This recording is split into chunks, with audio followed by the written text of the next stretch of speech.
Ladies and gentlemen, hello and welcome to another edition of the MrWarrenHayes Show. No, I have to start again. Not just your humdrum other edition, just like every other week. No. Today, we are kicking off this day, today, with an AEW All Out 2022 predictions and preview show.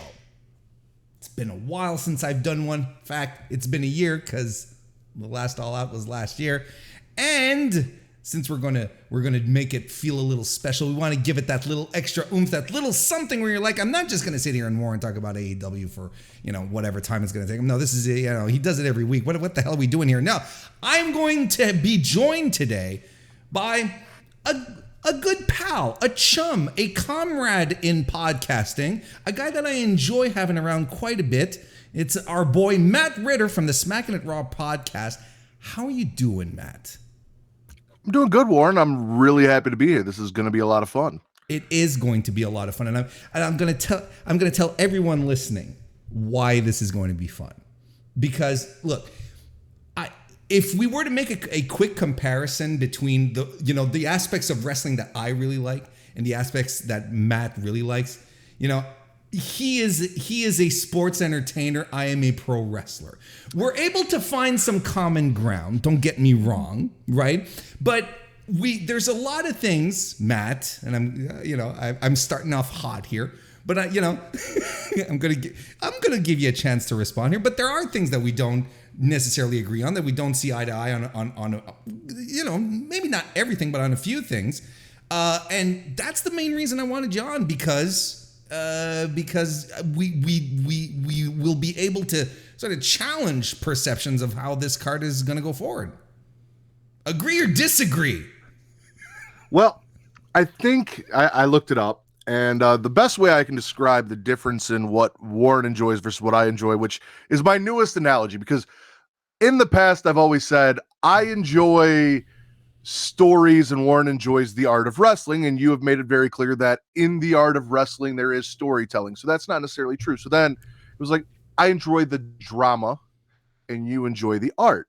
Or as I put it, you enjoy burlesque and I enjoy going to a strip club. Yeah. WWE is very much a strip club. I am going there not for the art of dancing, and on occasion there may be a fantastic dancer there putting on a show that's really fun to watch, but that's not why I paid my entry at the door.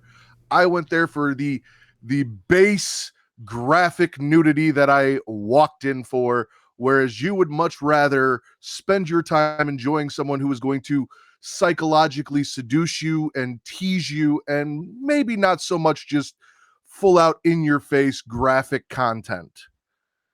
And you're right, as you were saying it, right, yes, you have made this comparison to me in DMs, and I was like, yes, this is absolutely exactly it.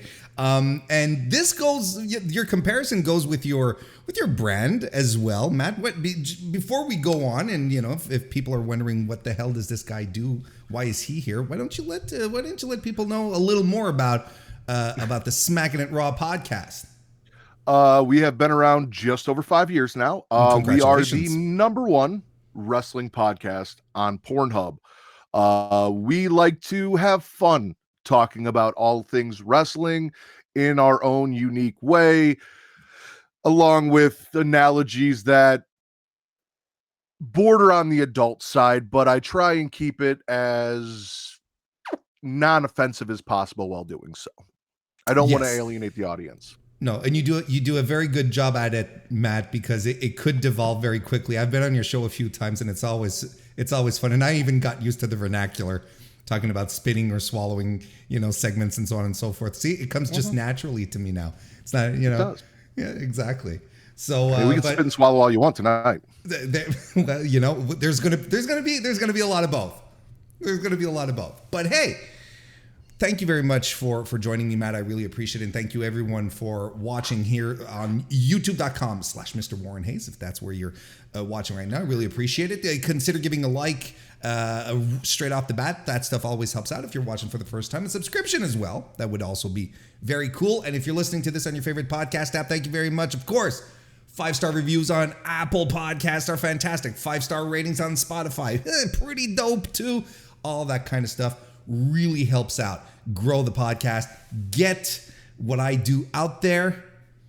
But as it stands right now, we're not going to go out there too much. We're going to go all out. I don't know what I'm talking about anymore. I tried the segue. I tried. Look, Matt, we're going to go down 14 matches on this card. We're recording this as the August 31st Dynamite is concluded. So we have everything up until this point.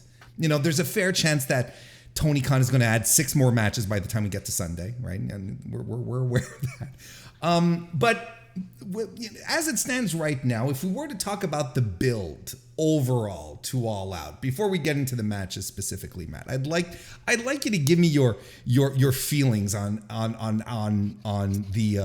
the build overall to this to the biggest pay-per-view of the year for All Elite Wrestling. Well, the way you put it, I guess kind of answers the question I was going to start out with as I talk about this. Do you consider All Out, and I really honestly I don't think it's a fair comparison, but I know it's a comparison a lot of people make. Do you consider All Out or Double or Nothing to be AEW's WrestleMania?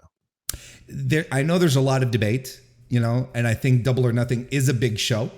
I think for them it's another big show, but I think that for the importance that the original All In had for AEW and how they capitalized off of that moving forward, I think there's really no question that All Out is the biggest show of the year for them.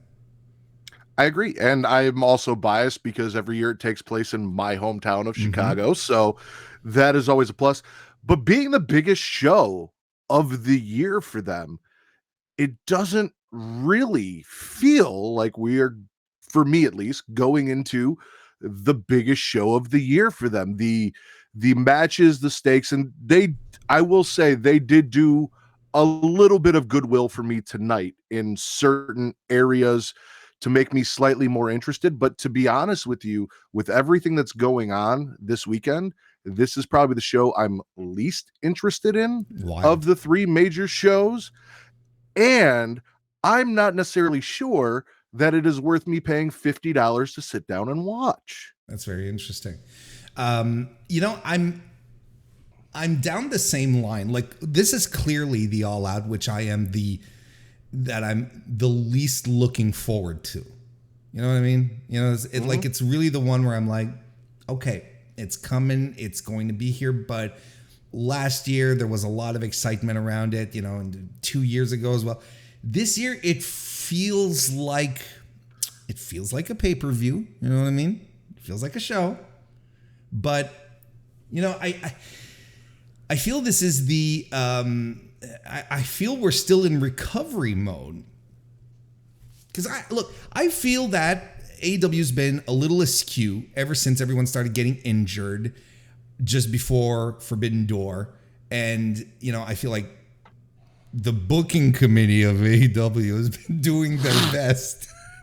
Doing their best. You okay? You need a tissue? No. Okay. They've been trying their best to realign everything and get everything back on track.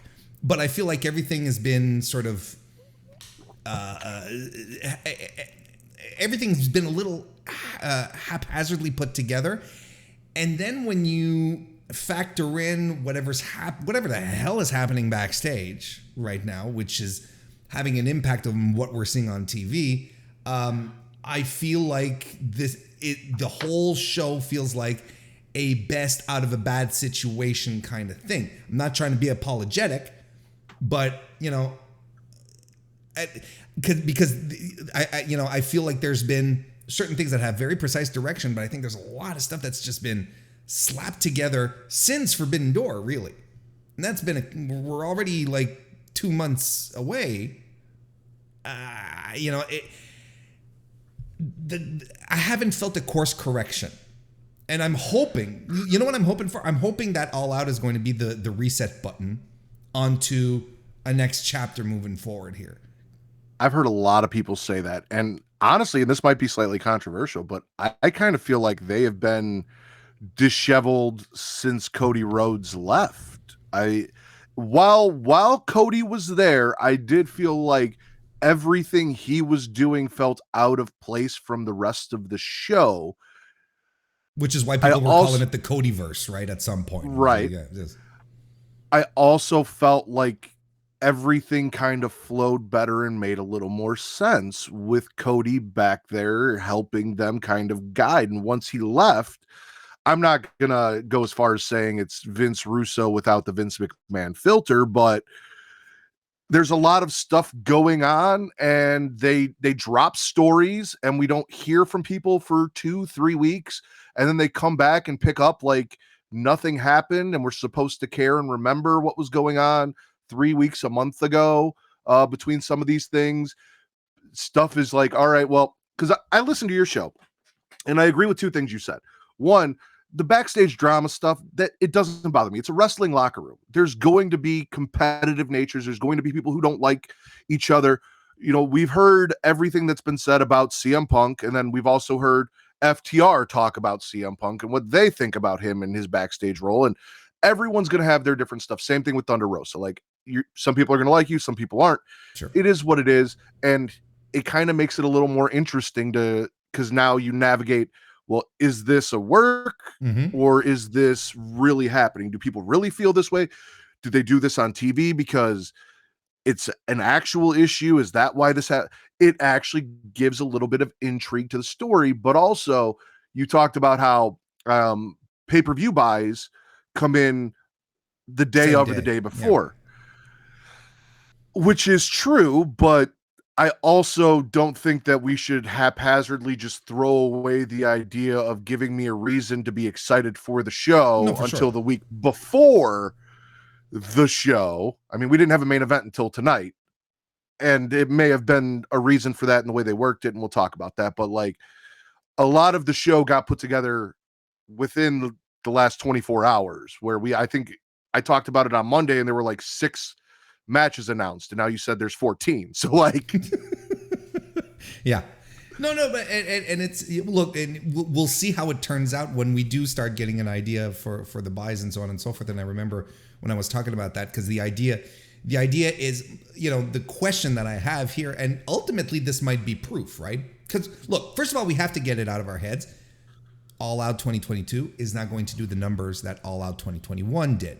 In no way, shape, or form. It was the return of CM Punk to professional wrestling. It was his first match. So there's no conceivable way that this year is going to be even close to what happened last year. But it will still be interesting to compare it to other years or other pay-per-views, like this year's Double or Nothing, for instance, to see how it does fare. And maybe Tony Khan will turn out to be the galaxy brain in all of us, saying, people, we don't need to have month-long builds anymore because people buy pay-per-views on the same day. So I just need to get your adrenaline pumping 5 days before. That's all I need to do, really. I don't know. Like, it will be an interesting conversation to have once the buys start. I was going to say buy rate like I'm in 1993. Once the buys start, once the buys are reported. Jeez, Warren, use words. And to speak to that, while he may prove that to be correct and it may work for him, it is also going to alienate some of his fan base. Like, sure. I, for one, there's going to be a lot we're going to talk about that I am.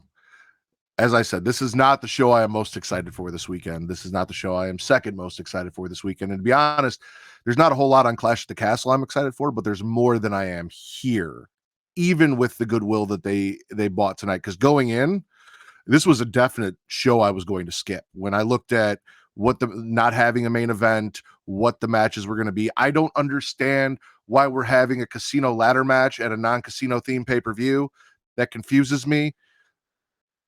I want to know who the gambler is in this group, who started with the All In and the Double or Nothings and there's someone I know Nick Jackson is a big slots player. That, from what I understand. Does he have that kind of, anyway. let's get into the card. Let's start talking about it because we do have a lot to go through. Some things, probably not as much to talk about, but there are some juicy elements here. First of all, we're going to talk about the pre-show. We have 3 matches on the pre-show to begin with. Again, I think this might be stuffed with 3 more matches, if you ask me. If we follow previous booking patterns, we've got Eddie Kingston, who is on the pre-show, taking on Tomohiro Ishii. Now, this is a switch in what was, yes, I know it's coming. We have a switch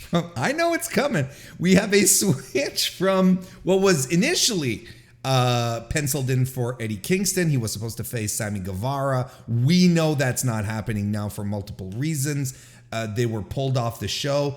But Kingston put back on. Still no sign of Sammy Guevara, but Kingston is not fighting a guy in the locker room. He's fighting Tomohiro Ishii. Second time that he's fighting the guy this year. He had a match a few months ago that was absolutely outstanding. Matt, what do you think about it? I made a decision when you asked me to come on the show that because I was on the MrWarrenHayes show, and I want to respect both MrWarrenHayes and the MrWarrenHayes fan base, I was actually going to pronounce the names of any Japanese wrestlers on the show correctly. So Tomohiro Ishii versus Eddie Kingston. This is one of those things where I am lucky enough through AEW and only through AEW to be familiar with both of these guys and know that they are probably going to put on a really good match. You kind of gave me a hard time a little bit on Twitter about it when I said that Gunther versus Sheamus is the kind of match that doesn't necessarily need build. And what I meant by that was, if you are a fan of WWE and you know who these guys are and what they can do, then that is the kind of match you can be excited for with that knowledge, going into it without a whole lot of build. And then you also have the added story of, like, this is Sheamus's chance to get that IC title that's ever been eluding him. There's a lot built in. So on TV, you don't need a lot if you know them.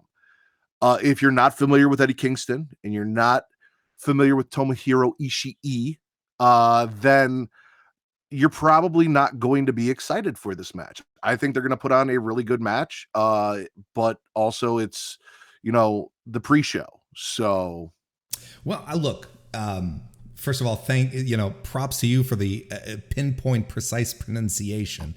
I know how much it costs you to do that, and I appreciate it, and the listeners appreciate it as well.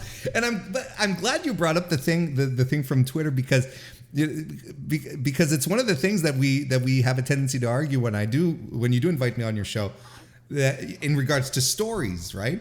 To me, if you know the background of both guys and they're going into a match and you know what's going to come out of it, there's your story. Like, for me, you don't really need more than that, other than the story tells itself, just like you said, to a certain degree. It's like, these guys are going to get in there. I'm familiar with both of them. I'm going to get excited for it because they're going to slap the shit out of each other, kind of thing. But that's where, because you and I are familiar with the guys, we can be excited for it. But any casual fan tuning in who may not be familiar with them is not going to care the same way we do, and may not get these same, like, they may watch it and be like, okay, that was a really fun match, but not enjoy it in the same way we do, because we already have the added anticipation of these two guys are going to go out there and they're going to tear it up and they're going to beat the tar out of each other and it's going to be fun. And we know what we're getting. They may be tuned out and something is going to have to happen in that match to really catch their attention to lock them in. Now, would you say that putting this on a pre-show for someone who does not know who these guys are and they're like, I'm going to check it out, and then turns out they have two meaty, big dudes kicking the shit out of each other, wouldn't that have you stick around even if you didn't know who they were? Yeah, possibly. I'm not fairly certain a lot of people are going to tune into the pre-show. I know most of the time I miss the buy-in for AEW. I catch the show as it begins and I miss a lot of the buy-in matches. If I'm having people over, I'm cooking, I'm doing things. buy-in starts, I'm normally tuned out because I'm getting ready for the main show and getting everything set up. So if you have a fan who's like, all right, this is All Out, this is in Chicago, it's their biggest show of the year, CM Punk's going to be there, John Moxley's going to be there, let me check this out, and they tune in and they watch the buy-in and they really do tear it down, then absolutely. If they were kind of on the fence and they're like, well, let me see what they're offering, but I don't think a lot of those kind of fans are just tuning into a pre-show to figure out if they're going to buy the pay-per-view. Sure. I think that they've already decided and they've got time on their hands to do it. This is more of, I guess, if this was the opening match, this would be the match that would hopefully get you excited and set the pace for the rest of the show. Mm-hmm. But because it's on the pre-show, it might get missed and it might not set that pace. Fair points. If you were to pick between Tommy E and Eddie K, who would you have winning this match? I'm going to go with Kingston just because he punched Sammy in the face, and I want all good things for Kingston after that. That is one of my favorite things that has happened. I don't think he punched him, though. I think he face palmed him. He said, "Don't ruin my narrative." Look, don't ruin my narrative. The point is that I'm with you. I'm absolutely with you on that. I think, I'm pretty sure Kingston's getting the win here. Tomohiro Ishii, I think he's at a point of his career where he's like, I don't give a shit, pay me, kind of thing. And also, the way I look at it with Eddie Kingston is I have in the past myself criticized Eddie Kingston, not for necessarily his look, but his choice of ring gear with his look, which I don't think is very flattering. I love guys like Eddie Kingston. I love guys like Kevin Owens. As a bigger guy myself, to see them go out there and really show that you don't have to be a Lex Luger, you don't have to be a Sting or a Hulk Hogan to put on a good show, to be entertaining. Eddie is one of the best guys they have on the mic. I agree. I wish he would do something about his ring gear, but neither here nor there. Like I said, not necessarily flattering. Like, come on, at least try and make yourself look as awesome as your personality is. Oh, okay. There you go. That's a nice way to put it. Second match on the pre-show that we got Pac defending the AEW All Atlantic Championship against Kip Sabian. You're rubbing your eyes. I don't think you care about this at all, don't you? The All Atlantic Championship, I was in my own, and this is a thing we do as wrestling fans. We hear things and we think in our head, this is what it's going to be. And when it doesn't live up to it, you create some then we're disappointed. Yes. And that's what the All Atlantic title was for me, because the TNT title to me always felt like a TV championship that should be defended on television. I thought the All Atlantic title was going to be this upper mid-card belt that I was going to see guys like Miro and Pac and Malachi Black, something for those guys to strive for, while the main event guys and work their way up. And instead, it ended up being a championship that is defended out on shows that I am not watching. I just recently found out that Kip Sabian was still employed, hiding under a box in the crowd on Dark, doing things while Pac is out there on Dark defending the title against various people. I also don't understand why we're defending the title against Japanese wrestlers when Japan is not in the Atlantic Ocean. That's a whole other, neither here nor there. You could cross the Atlantic to go to Japan, but I got a lot of land to go across to do it. I don't know why you do it, but you could, or you could take the old spice routes, from the day.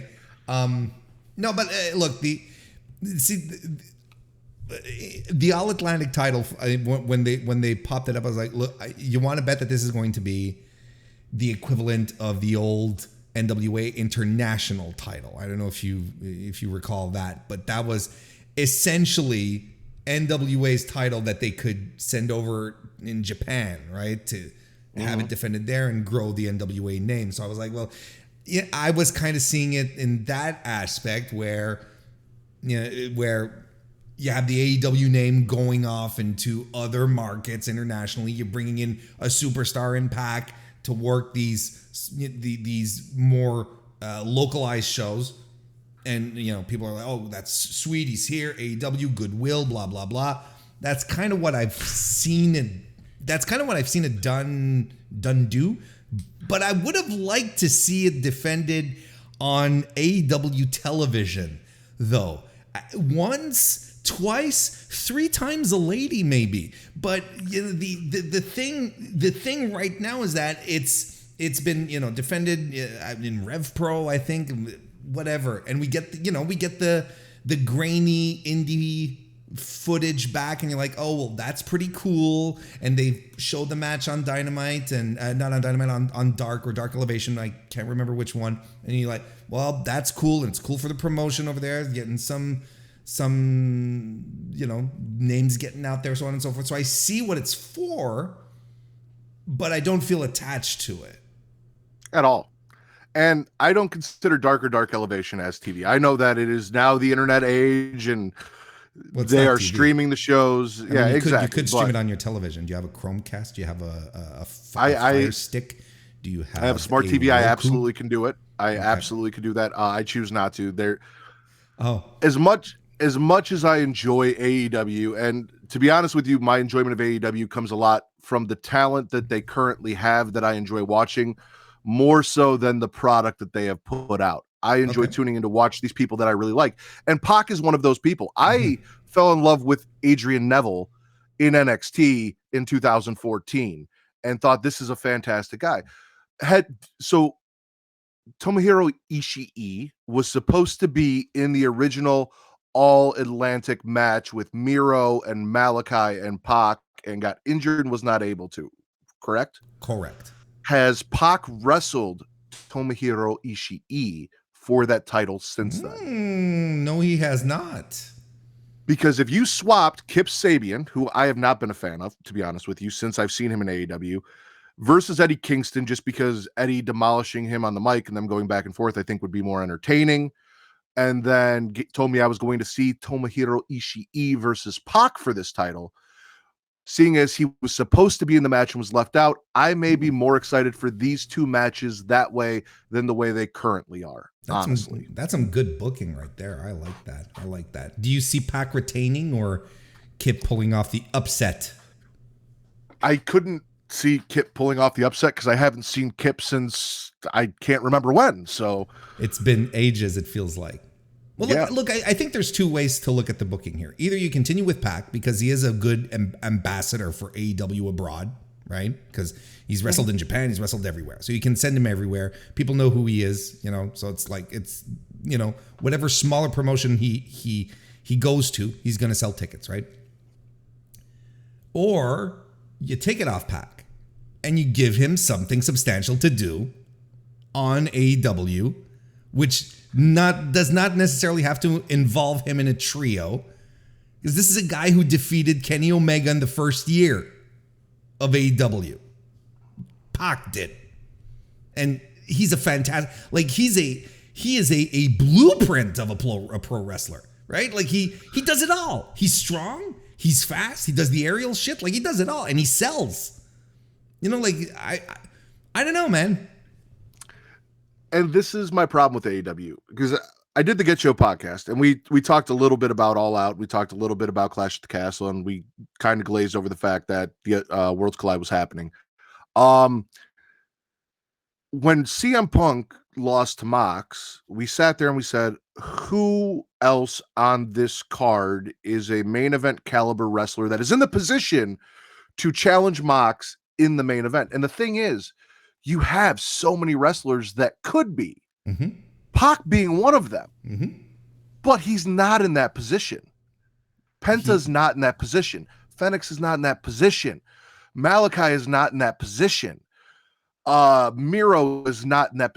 All of these great talents that could be there, that could be viable replacements for a CM Punk in a main event, have not been presented or positioned to fill that spot. So you look around, it's like, all right, well, we got Kenny Omega, but he's doing this. And then we got Hangman, but he's hanging out with the Dark Order for some reason and probably involved in that, which we found out later. Like, all your top stars are either involved in something already that has nothing to do with the AEW title, or not in a position on AEW television to be a top star where you're going to care if they show up to challenge Jon Moxley. That you could just put them in the program and they'd be hot.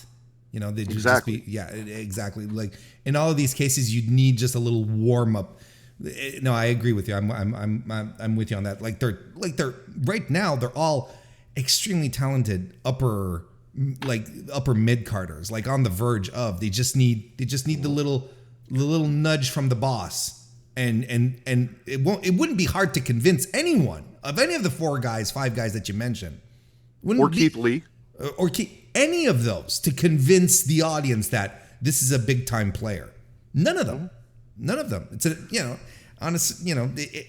it stinks on one hand. On the other hand, you're like, look, it's an embarrassment of riches, right? Because you've got all these people, and you're like, they should be doing more with them, but there's only so many spots anyway. So basically, I think there's 2 ways to look at this, and I would say, like, I don't think it makes all that much sense for Pac to drop the title, but then again, I feel like Pac is more valuable on Dynamite than, going around the world. You know what I mean? Mm-hmm. I'd have him drop. If I were Tony, I'd have him drop the title and put him into a program with CM Punk when we're done here, I want to agree with you, but I've seen how Pac has been utilized and booked, especially as of recently.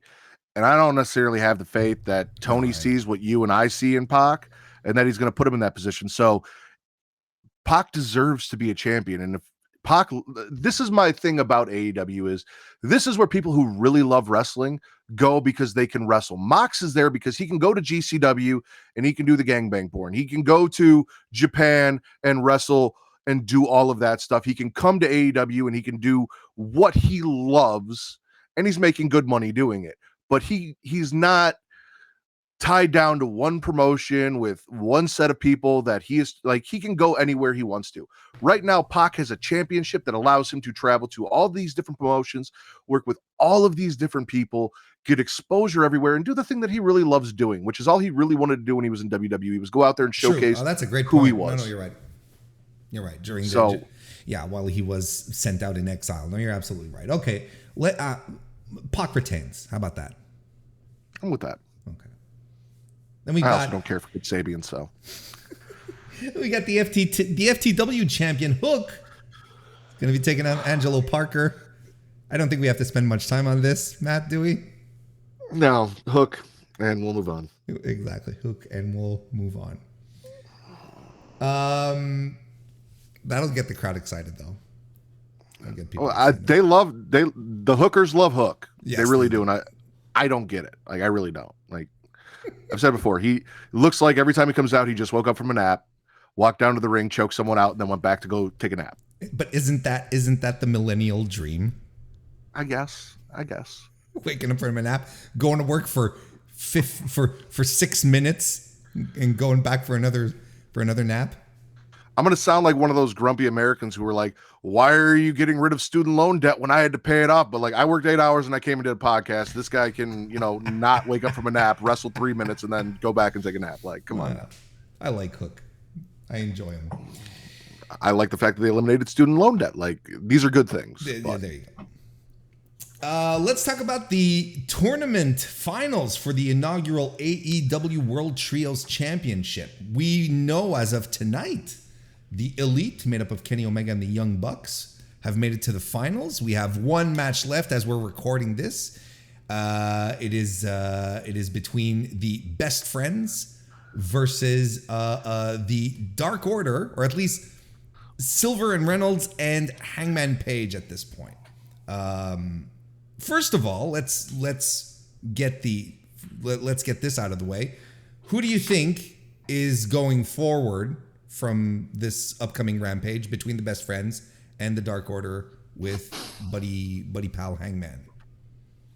I will be completely blunt and say that if Tiny Hands, Reynolds Wrap, and Hangman do not move forward over what I like to refer to as the average at Best Friends, it's going to be a travesty and a complete wasted booking. Like, obviously, I will give them credit in they set this trios tournament up for the return of Kenny Omega to join the Bucks. You got Kenny Omega versus the Great O'Khans United Empire. You know, the three guys that the almighty Great O'Khan, brought together, went out there and wrestled. Yes. They did the fantastic intros for Kenny mocking Will Ospreay, who hasn't sold a stitch of merch, apparently. Shout out to my boy Kevin Nash. And they had a great match, but the Bucks were trying to get Hangman to join them, and he's like, no, I'm not going to do it. I'm here to support my friends. I want them to be this moment. So by not having Hangman on one side with, again, storytelling, the over a year of storytelling between the issues between the Elite and Hangman defeating Kenny to culminate the tournament this way, and in my opinion, hopefully, do something nice for the Dark Order, who has just kind of been a joke of a gimmick since Brody passed away, would be a travesty. Like, I love Orange Cassidy. I think Trent's great. I'm not a huge fan of Chucky T. Okay. Yeah, no. But funny how polarizing Chuck Taylor is in pro wrestling. It's weird. It's very strange to me because he's such a mid-card guy and such an unassuming mid-card guy, and yet he's one of the most polarizing guys. But it's weird with me because there are two reasons I don't like him. One, I don't think that you should name yourself Chuck Taylor and not wrestle in Chuck Taylors. I feel like that's just asinine, and I don't get it. And two, he looks like Chris Lee from Chris Lee Knows Best in the face, and it bugs me. He really does. Well, I'm pretty sure our Chuck Taylor hasn't embezzled millions, though. That's a. You don't know that? No, I'm pretty sure. What do you think they've been doing with Sue's mom van? Moving all that cash. Sure, no, that's a good. Fair enough.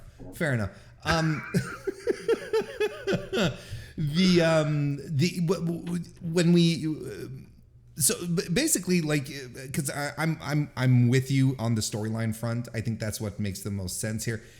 I actually thought when Vance was taken out, Preston Vance was taken out last week, I was like, okay, they're gonna go into 10 exactly. They're gonna go into Rampage, and they're gonna have Evil Uno, and Evil Uno's gonna get hurt during the match, so then they'll have no choice to pick Hangman for the pay-per-view, which I thought would have been a nice, not necessarily a surprise, but a good breadcrumb kind of trail to lead into the pay-per-view. Now they pulled the trigger on it tonight. They had the cartel attack Evil Uno, and now it's just flat out Paige that's going to be there. I think that, like you said, this is the story that makes the most sense, and it's been AEW's best told story since the start. Everything that has to do with Hangman Page and the Elite. So everything is built in here, and it makes a lot of sense, and it'll make for a lot of drama once we get to All Out. Did I miss something? Wait, did the Dark Order defeat Los Ingobernables? I'm going to try and say that properly. No. Okay. So why did they have Andrade beat them up other than, hey, I want to hire 10 who's on crutches and can't wrestle? No, he wanted to hire Evil Uno. Oh. I thought he was saying he wanted to hire 10. He did give the money to Uno. But either way, I don't why of everyone in the tournament, that was the one that took Evil Uno out, when it's not like they beat them or anything. Like, that was kind of weird to me. Uno is, he's from Canada. We get very intimidated when people start throwing money at us. So, to me, it was the very natural, it's kind of like an armadillo that rolls up, into a ball. Like, whoops, I'm injured. All this money's scaring me. But that's the thing. No, that's the thing. That's where we're at. And I think I think it's ultimately going to be, Hangman Page, like we said, and I think I'm with you as well. I think it's going to be the Dark Order and Adam Page at All Out. And are you telling me that you think that the Dark Order should win? Yes. Okay. First and foremost, I have not, from the inception of AEW, been a fan of the Elite. I will be honest. I am not a huge Kenny Omega and Young Bucks fan. I have less than flattering names for them on my show. Neither here nor there. I wanted to see in Kenny Omega in AEW all of the great and amazing fan fiction things that I heard about him over in New Japan. This greatest wrestler in the world, putting on amazing matches every time he steps in the ring, and no one can touch him. And I have not personally seen that. However, Tiny Hands, Reynolds Wrap, and Adam Page, who outside of the WWE hires, is probably my favorite AEW wrestler. People that didn't work for WWE or NXT that I knew before they came in. Sure. Hangman has been my favorite. You can't really call him homegrown because of Ring of Honor and all that, but like, I know what you mean. For me, AEW talent. Sure. And John Silver, Johnny Hungee, like I call him Tiny Hands, like I like him. There's something about him that you just want to see nice things happen for him. I could care less about Alex Reynolds. He's there, whatever. But they're a great tag team. They're a great tag team. Yeah, exactly. So I want nice things to happen for them. And I think it would be great to finally do something with them after 3 years of them just kind of existing and doing nothing. Whereas the Bucks have had tag team titles. Kenny Omega was the belt collector. They've done all that. Do they really need the trios title to add to that legacy in AEW? Yes, they do. No, because look, from a pure business aspect of it, because look, I love everyone in this match as opposed to you where you have some reservations with the Jacksons and the Winnipegian. I love the work of all 6 men in this match. I'm going to be thoroughly entertained. This is a match that I'm very much looking forward to. But from a pure business standpoint, from the pure creation of the title, right? You want to put your straps on your stars, on the top people. If you put it wasn't a mistake that they put the TNT title on Cody.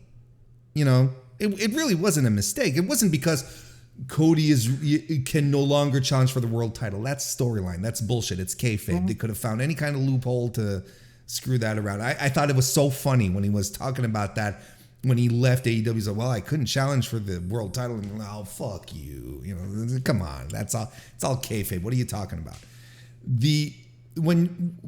So in the same circumstance here, you're bringing in your new titles. They're fresh. You want them to feel important. What do? You put them on the top guys in your company.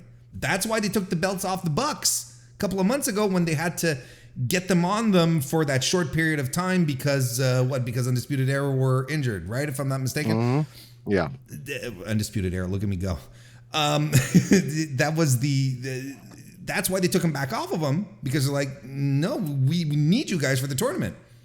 I'm convinced this is where they're going, and it's going to add just that little flutter in Hangman Page's heart right now, where he's in emo mode. He's lost his way, he's lost his path, he doesn't have his confidence right now, and we're going to keep chipping away at that to make the comeback even sweeter. That's a regression to me. We've been there, we've done that. He went through that. He beat Kenny Omega to become AEW champion. And if you put the trios titles on the Bucks and Kenny, is it going to sell more Bucks and Kenny merch? Yes. Are you going to run out to get Kenny Omega, another Kenny Omega action figure because he has it? I know what you're saying. I know where you're going. It's not necessarily a merch thing, but now it's a fan perception thing. Because let's say that our trio of doofuses, and I say that lovingly, win the belts. I don't think it has the same impact. I really don't. I think afterwards it's going to be like, oh, it's just the Dark Order that has them. And then when the Dark Order has to face Undisputed Elite or whatever they're going to call themselves when they do get all healthy and come back to start wrestling again, when they wrestle Death Triangle, when they wrestle the House of Black, no one's going to take them seriously. You know what I mean? I think Adam Page does that for them, though. And that's the thing is Adam Page and John Silver are so likable, and those two together in the ring as champions, again, Alex Reynolds will be also there, and he's a fantastic wrestler, but personality-wise, he doesn't do much for me. He has a beard now. He does That's have a his beard. I've got a personality. It's beard. his Good for him. Like, personality. yeah, no, that good for him. I think that those two together as champions, and Reynolds along with that, they can do something with that. That's marketable. John Silver is someone that I would love to see holding a championship doing media, because he is so engaging and entertaining. And like we talked about, you want to like the guy and you want to love the guy. And also with Hangman being that star that's kind of above those two when they're in peril, that adds another element to their team where Hangman has got to pick up for these guys. And they want to work up to where he's at to be worthy of being champions with Hangman. Whereas again, you put it on the Bucks. Yes, there's a built-in story with UE and not United Empire. I call them Undefined Erection until we had Undisputed Elite. They're not that anymore, so we're going to go back to Undefined Erection. The UE, like, yes, that's there, but are we really going to put the belts on Kenny and them to drop him to Adam Cole, Bobby Fish, and Kyle O'Reilly? And then again, you're in the same position to where do you go from there once you do? Because now you've completed that story. Who else do you have that they're going to... Well, you have a bunch of trios. You have Death Triangle. You have the House of Black on top of that. Look, we've created a new trio in Miro and Sting and Darby. Like, again, I don't think that's much of a problem. I think it's a question of perception out the gate. I will give you the Hangman Page argument that he has the thing that just might, like, I'll give you that. But overall, I think the smart money is to put it on the Elite. I'd also love to see Hangman win these titles, and then after he drops them, go win the TNT title and become the technical first ever AEW Grand Slam champion. Oh, you'd have to win the All Atlantic title too, brother. You'd have to go. Does that really count? Does it really count? Well, I mean, you know. So I think we're at odds here, right? I have the Elite going over. I'm gonna go with the good guys. I'm gonna go with the happy ending, warm heart, Adam celebrating with his two best buddies, them finally doing something nice for the Dark Order. Okay. Interesting. I'll give it to you. It's interesting.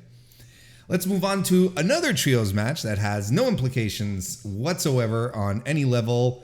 However, it's Wardlow and FTR taking on Jay Lethal and the Motor City Machine Guns, which is something that I am crazy excited to see because I am a big fan of Alex Shelley, love Chris Sabin, and I love FTR.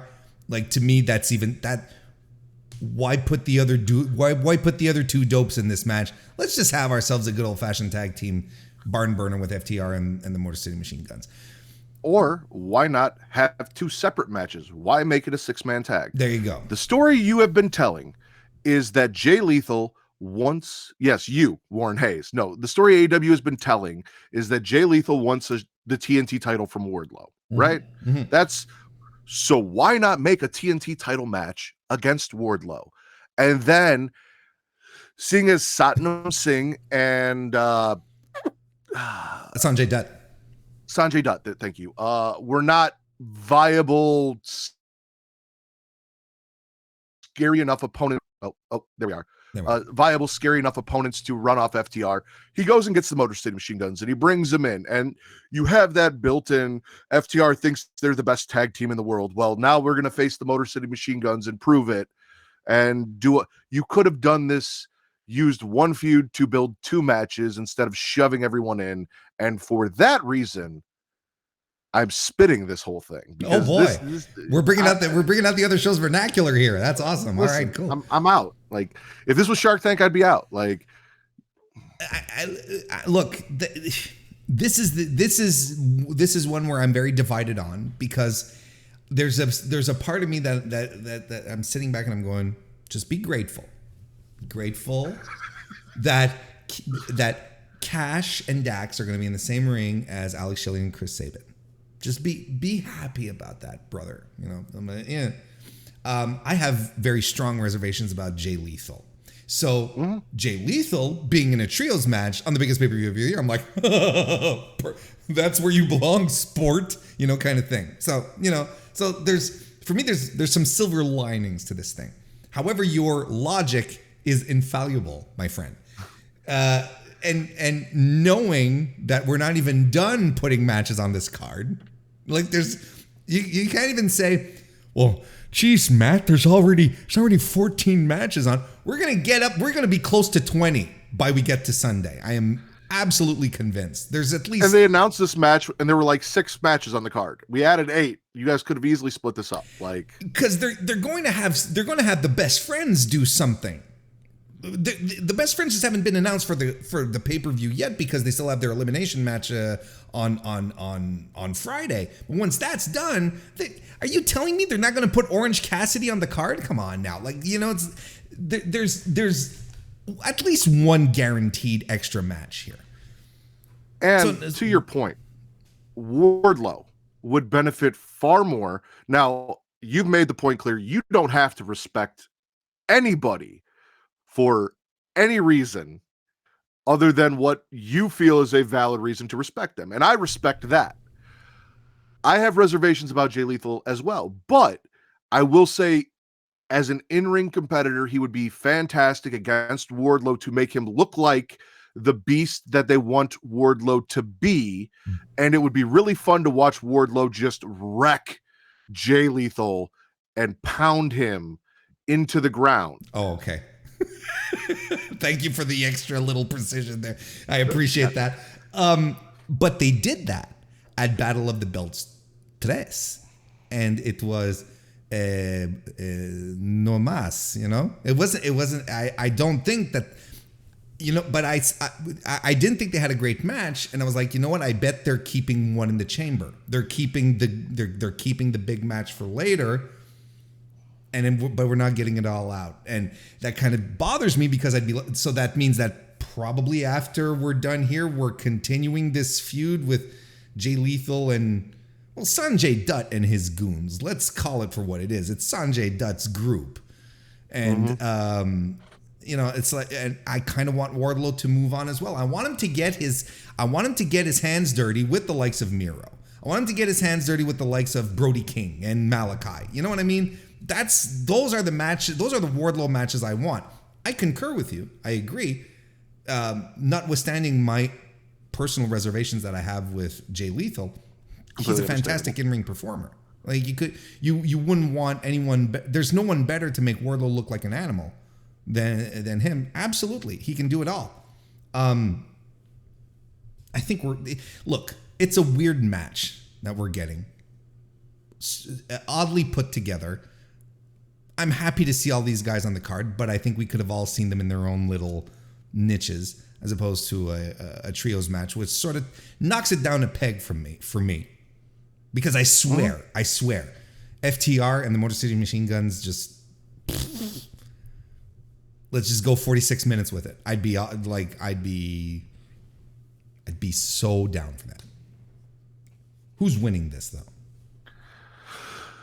I don't see if Pinnacle continues and wins. Pinnacle, FTR, Wardlow. I don't see if Pinnacle wins how you continue this. So based on the theory that this has to go somewhere, because that's all the champion. Like if the champions beat you, why would we then go into a singles and tag feud? I think the only value we have is in Sanjay and Satnam somehow coming out and helping Motor City Machine Guns and Lethal get the win, so that if they're going to continue this, they have a valid reason. We beat you at All Out, blah, blah, blah, blah, blah. So basically, you beat the champions, you get a shot at the champions. So then we get Jay Lethal and Wardlow 2, and we get the Motor City Machine Guns and FTR somewhere, maybe in Ring of Honor. And for all we know, that or I maybe they win the Impact Tag Team Championships, and then we get that match with champion versus champion tag team. All right, I'm sold on that. Let's have the heels win. Good. Yeah. Good. Next match we're going to talk about is a fatal 4-way. No, don't call it fatal. for the interim AEW Women's World Championship. Toni Storm, Britt Baker, Jamie Hayter, Hikaru Shida are all going to face off to keep Thunder Rosa's place warm. Matt, you don't like interim titles. Tell me about interim titles. It's a terrible idea.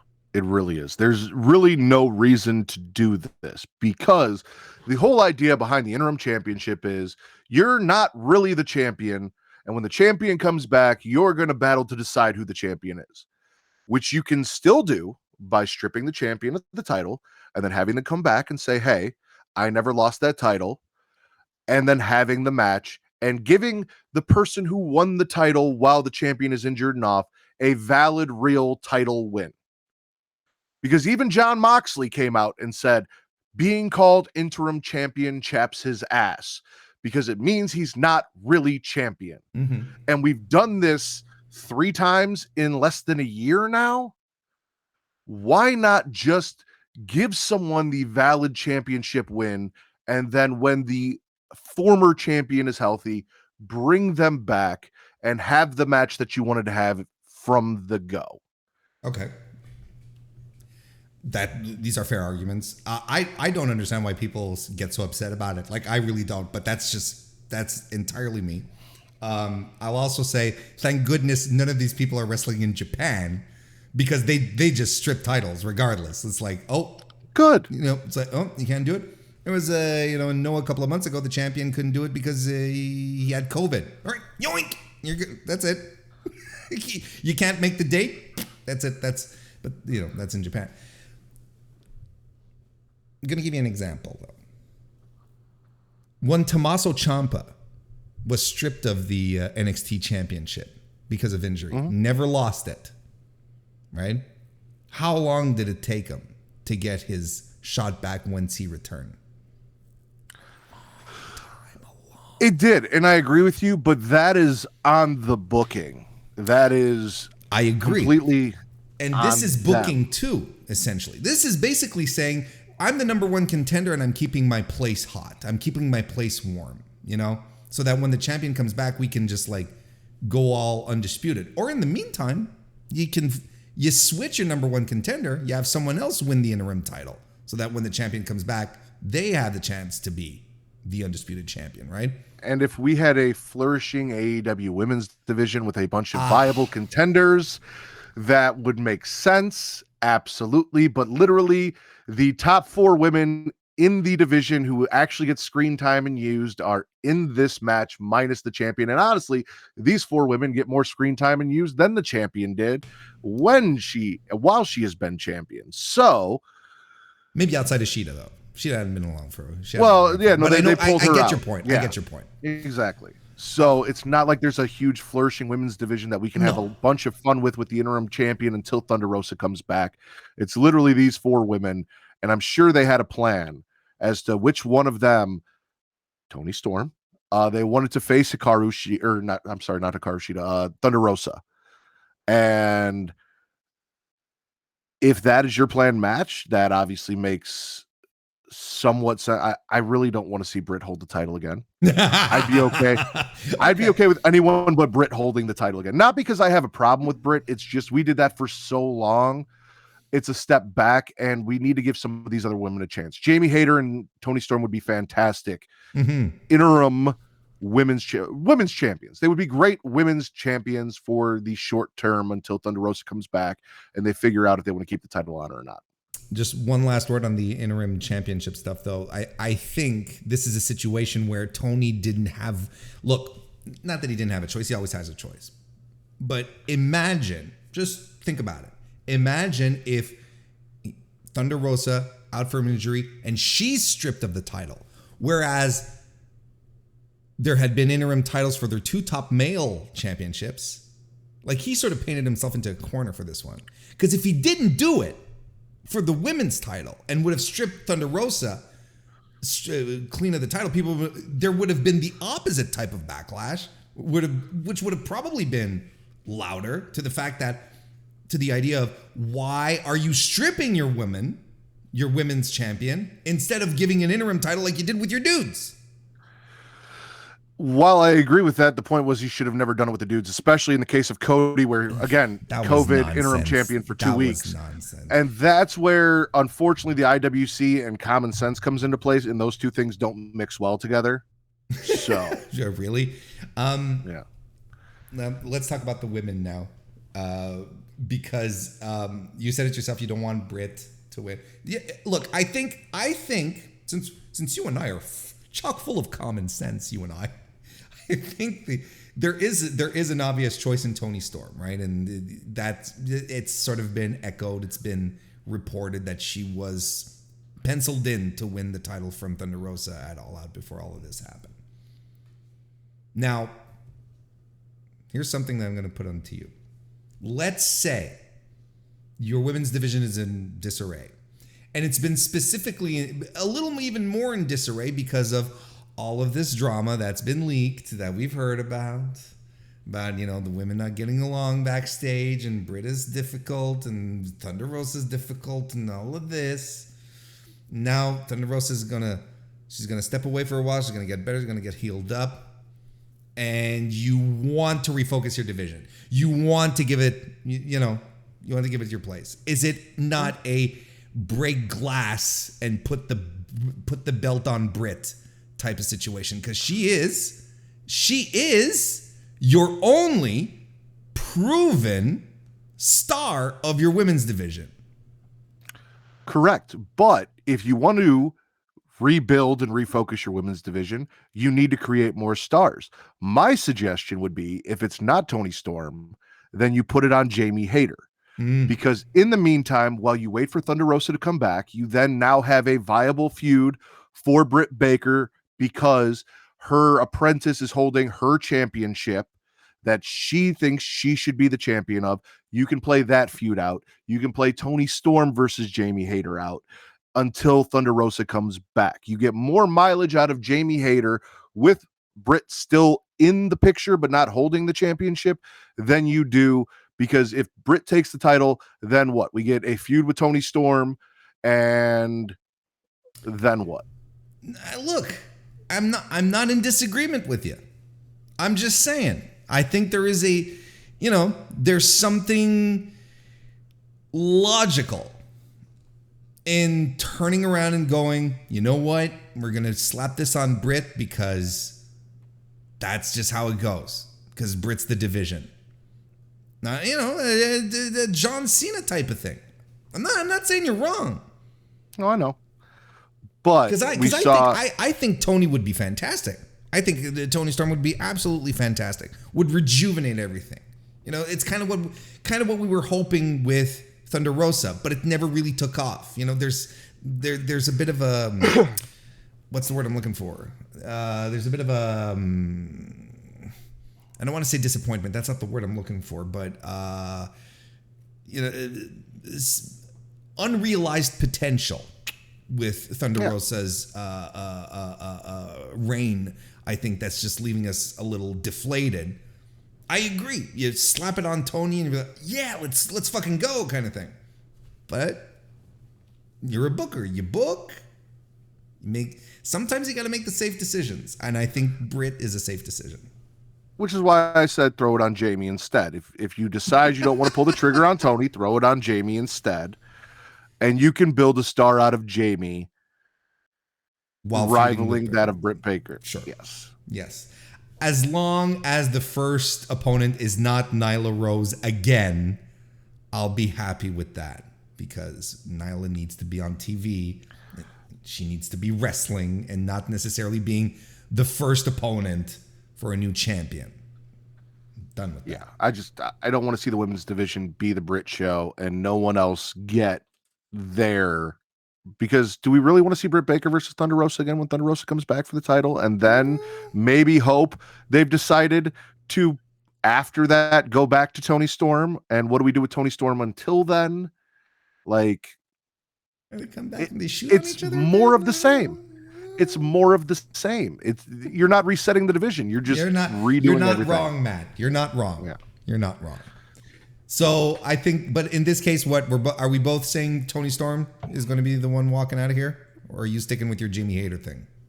You know what? I'm gonna stick with Jamie Hayter. I'm gonna, they like to gamble over there. They like to take, or so we're bets, told. so why not? Yeah. So I'm gonna go with Jamie Hayter. I'm gonna say, give us a surprise, do something out of the box, and throw it on Jamie Hayter, and because we don't know how long Thunder Rosa is gonna be out. We don't know if it's gonna be 2 weeks or thing.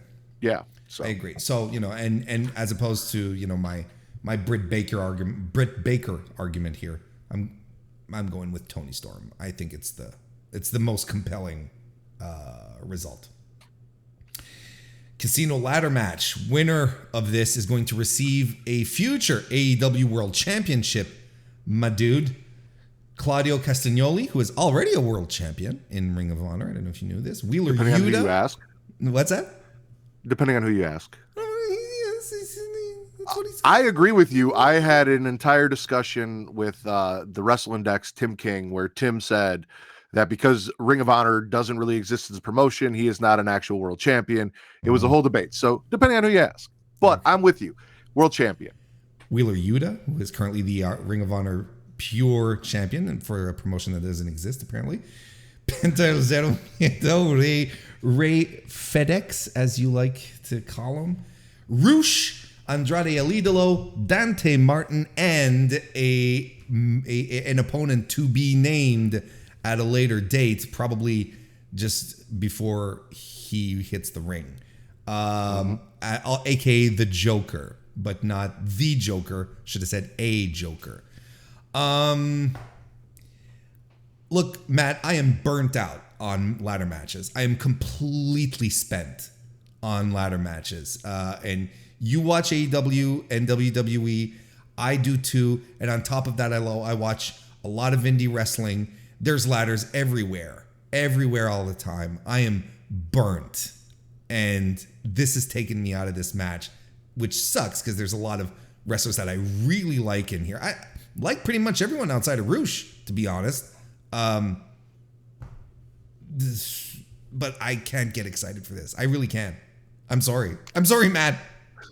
No, it's fine. The only thing that'll get me excited for this is if the Joker is MJF.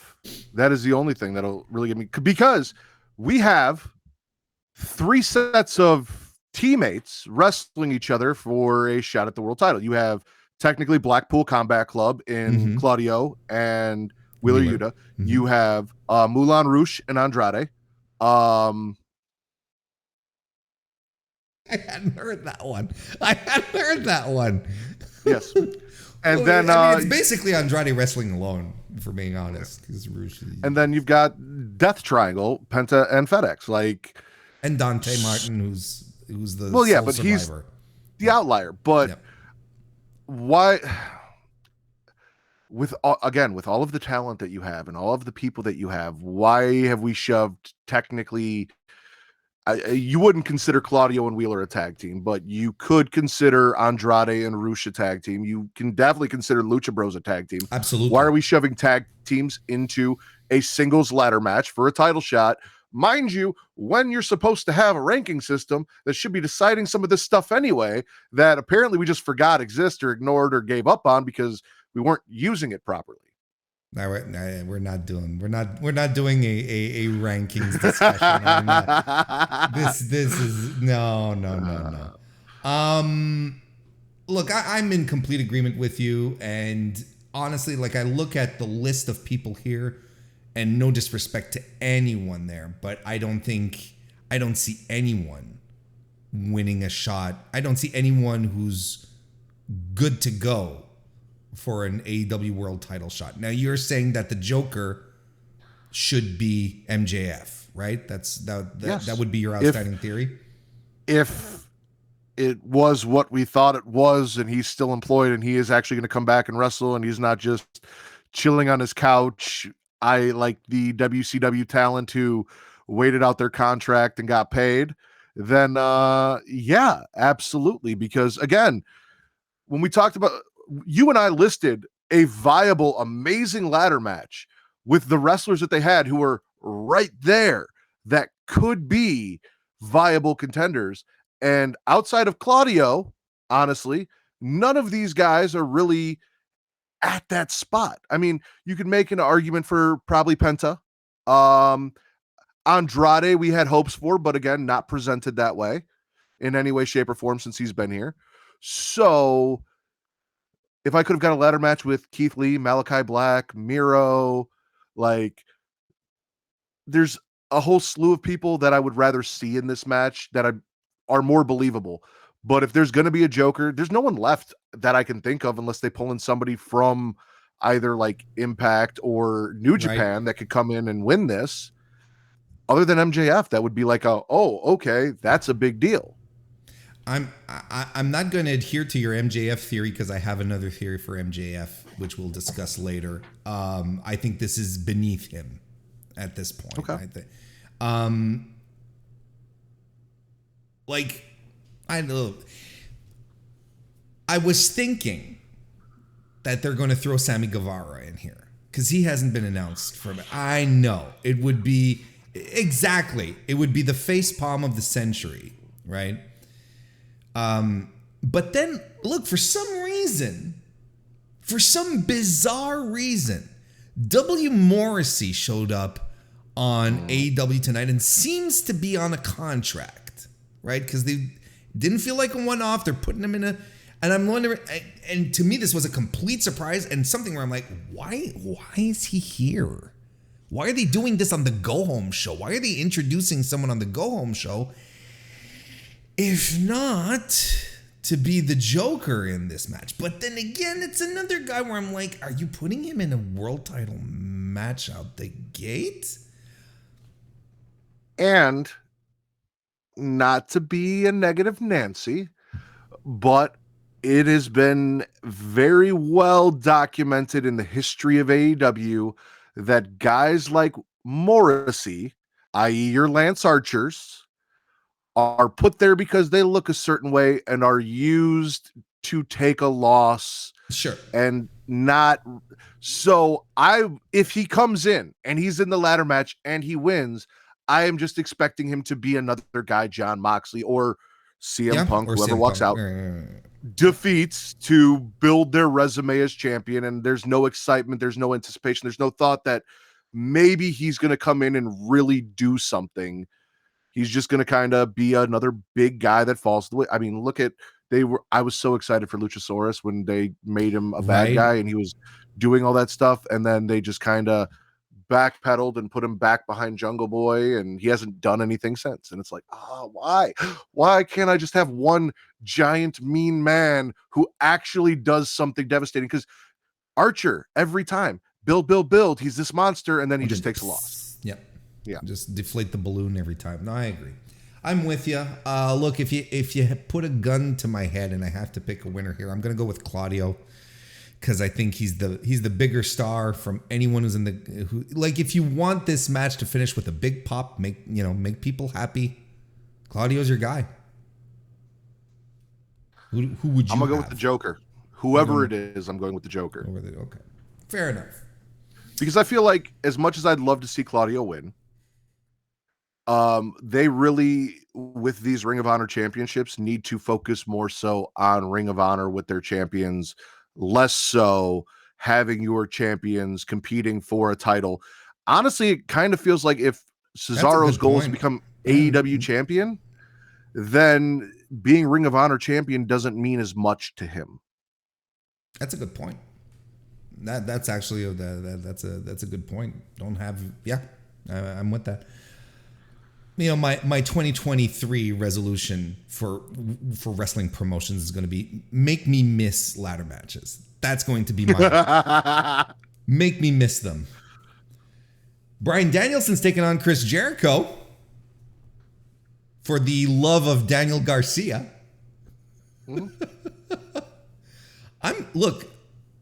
I've always been a big Bryan Danielson, Daniel Bryan guy, whatever persona you want to present him. So anytime he wrestles, I'm excited for it, regardless. So this is one of these matches where I'm just like, that's whatever the outcome, the stipulations, the whatever it entails, it's extra meat on this juicy bone that is a Bryan Danielson match, who was able to get something really fun out of Jake Hager tonight. Okay. Yes. I tweeted out and referred to the match with Jake Hager as the ad that plays before the porno you clicked on. Because that's what it was to me. By no stretch of the imagination am I telling you like this is going to be my match of the year kind of thing, And my expectations for Jake Hager are exceedingly low. So, I see a struggle. I see a fight. Like I see Danielson playing to his MMA strengths. And I'm like, look at this guy go. He's Danielson being the good guy, making Jim Ross's, biggest cumsock look great in the process. I, however, was looking for the skip button at the bottom so I could get to what I wanted to watch. And here's the thing. While I agree with you that, and I was not a Daniel Bryan fan during the rise of Daniel Bryan, like the Yes movement and all of that.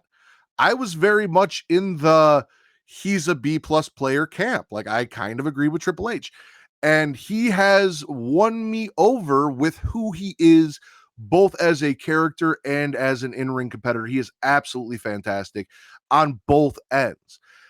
However, if you had just presented to me Bryan Danielson versus Chris Jericho without the added Daniel Garcia juiciness, I would have not cared at all. Like, okay, yeah, they're going to go out there. First off, I agree with you. I'm so sick of Chris Jericho trying to ride both sides of the fence. You are either a wrestler or a sports entertainer. You don't get to be both. You don't get to tout yourself as one. It bothers me so much. It also bothers me that he calls himself the last survivor of the Heart Dungeon, as if TJ and Natty don't exist. Neither here nor there. Is what it is. But yeah, no, the Daniel Garcia stuff, I said, I can appreciate a fantastic burlesque show if I'm there for it. Like Daniel Garcia and Bryan Danielson were doing amazing tricks on that pole while I was there for something else, and I was thoroughly entertained, and then hooked me in with this story. And today I was like, they got me again because I was a little disappointed when he came back and he's like, I'm sorry, Chris. I'm like, oh, he's just going to go back to the JAS and all this. But then he comes out, he grabs the chair, he stops Chris Jericho because he's like, you don't have to be this person. You see, he wants to be a wrestler. He doesn't really want to be a sports entertainer. Or does he? See, or does he? This is what I really liked, and this is what I really, really like about the story. What I liked about that promo last week, right? And I think I talked about it on the podcast, is the minute Bryan Danielson came out, then it was like, okay, this can go any way. Because if it would have just been Garcia and Jericho, you're like, Garcia's turning, clear. But then Danielson comes out, and that really muddied the waters. And I thought Garcia did a fantastic job selling all of it. And even this week again, I think he's doing fantastic work on top of it. See, I don't hate stories. I don't hate them. This is well done. This is really Nobody well done. said you hated stories. We just don't always enjoy the same aspects of the story. Correct. I would say the added aspect of Chris Jericho running Daniel Garcia over with a car would have been fun. That would have been nice. Like, you're going to leave me? You're not going to walk? And then Bryan Danielson's there to get him back. But neither here nor there. It's been fantastic. It's been very good. The story has been fantastic. It's really been really well done. And yeah, look, it's going to be as much of a. It's going to be as I think.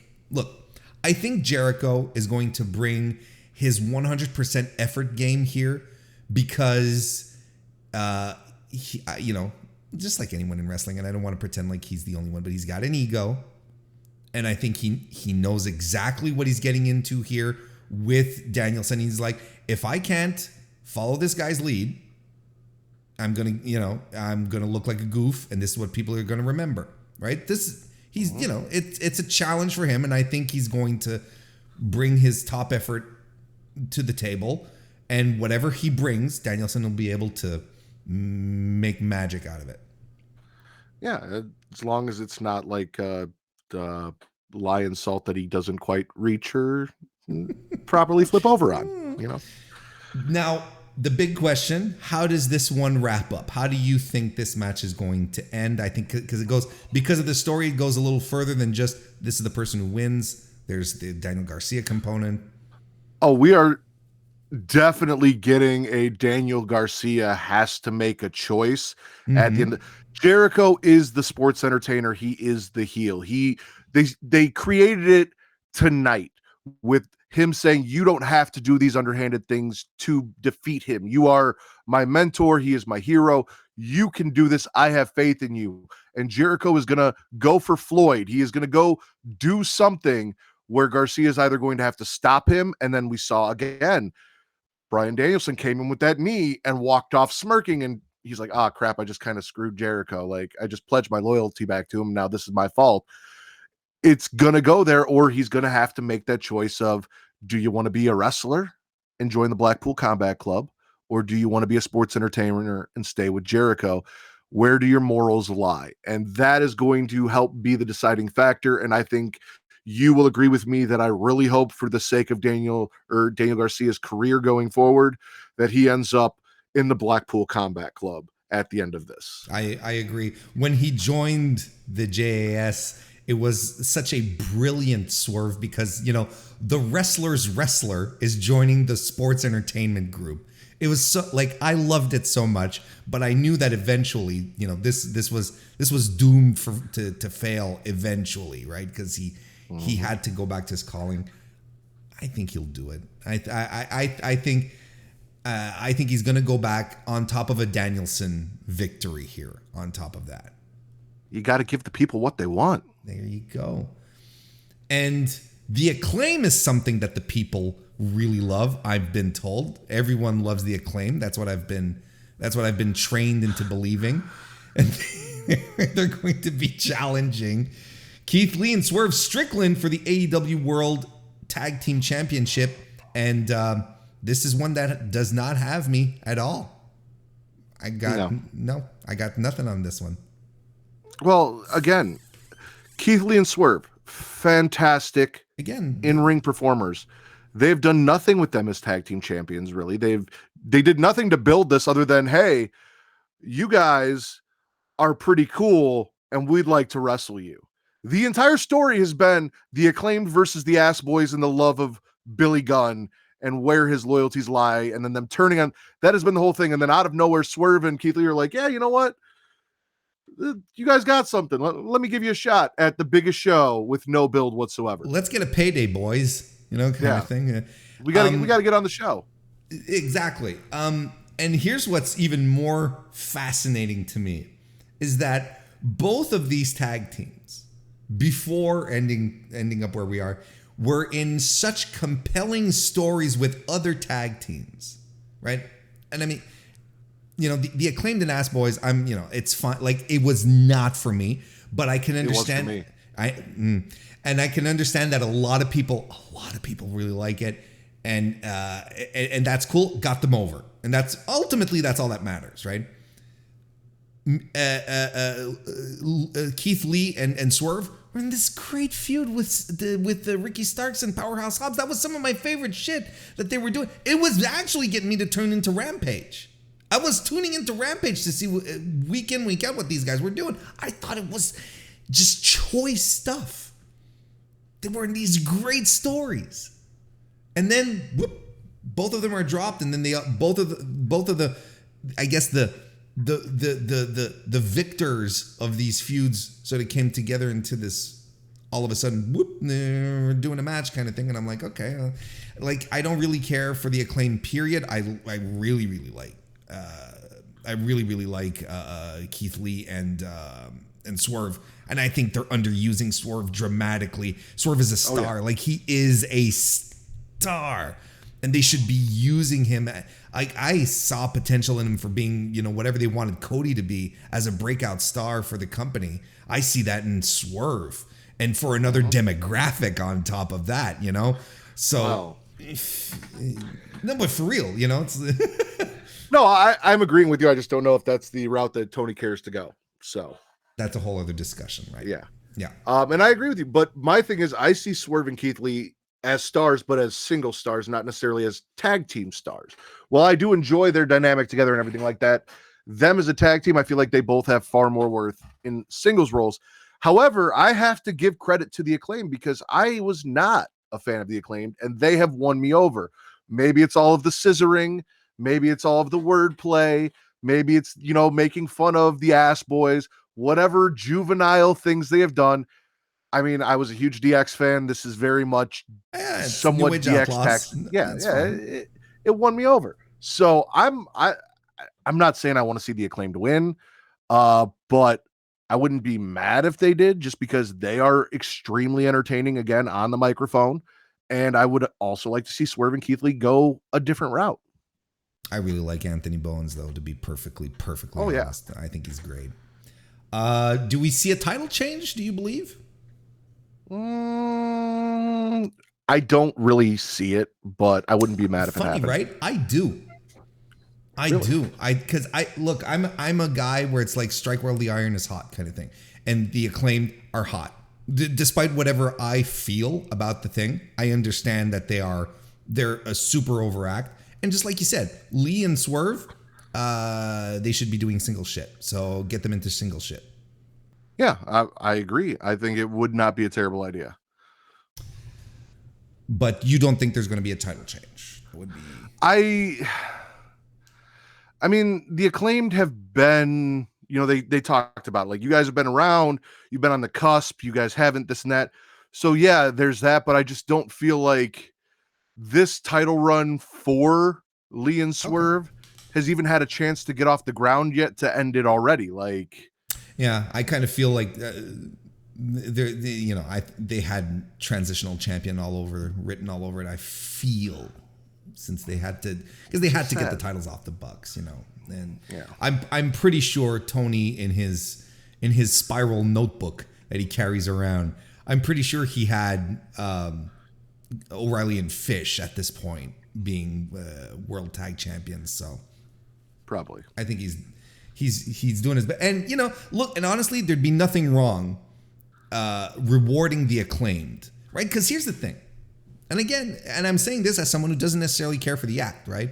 But the Acclaimed have been, they've done everything that the company needed from them, being enhancement talent for the tag teams, coming out, eating losses right and left, doing the entertaining stuff, adding that little sports entertainment to the AEW product, right? Coming out there and being reliable every single time. Sure, there was Bowen's injury. It's not, it's neither here or there. But even then, they were still entertaining. Yes, yeah, because they were still doing they were doing the wheelchair thing. They did the whole thing with the guns, and like they've been like, I really think that this is just some old school, old timey. The boss is doing this to thank you, and if it's just a thank you where it's like, look, I'm putting you on the big show to get a big payday. Thank you, boys. I think that's enough. I think that's good enough. But I could absolutely see him going the extra mile and doing, here are the titles because you guys deserved it, because you guys were team players throughout, kind of thing. I will say, with the crowd reactions that they get, I made this argument earlier about John Silver and Hangman Adam Page and their marketability and their appeal. It would not hurt that tag division at all to have Anthony Bowens and Max Caster holding the titles. Wasn't there a news outlet that picked up on Max Caster talking about loan forgiveness in his last rap? Didn't I see that? I have not seen that, but he definitely did. He said, wipe your debt out wipe you guys out like Biden did student loan debt. Yeah. And I think it was picked up by a news outlet, like Professional Wrestler references. Yeah. So, hey, there you go. There's your crossover appeal. If you can't get the Fox demo with Tyrus, get the MSNBC demo with Max Caster. There you go. And again, if you look at the Attitude Era, regardless of how you feel about Road Dogg or Billy as in-ring competitors in the matches that they put on, the presentation, they were one of the biggest, I would not say best, but one of the biggest tag teams It was immaculate. in an era of huge personalities. So, absolutely. The Jungle Boy takes on the Christian Cage in a grudge match because Christian Cage said all those naughty things about his Jungle Boy's father and his mother and so on and so forth. I don't know what you think, but I feel like this one ran out of steam a little bit because it came out the gate swinging, and I think it's run out of steam a little bit. I'm very much looking forward to this match because Christian Cage will be an absolute ring general in this one.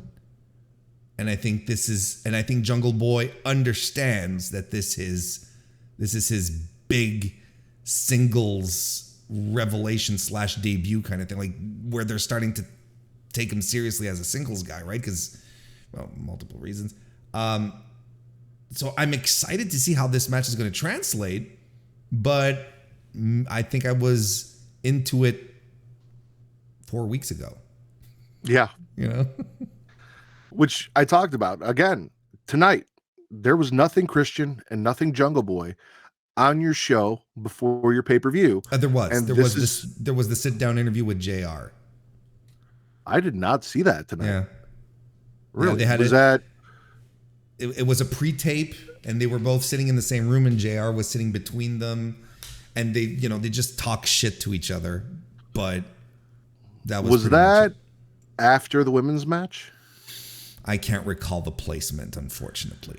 Because there was a point in time where I had to step away, and I was gone for maybe 5 to 10 minutes, and I thought it was a commercial break, but that might be where I missed it. It could be. So. I think it was in the first hour, though. Yeah. Okay.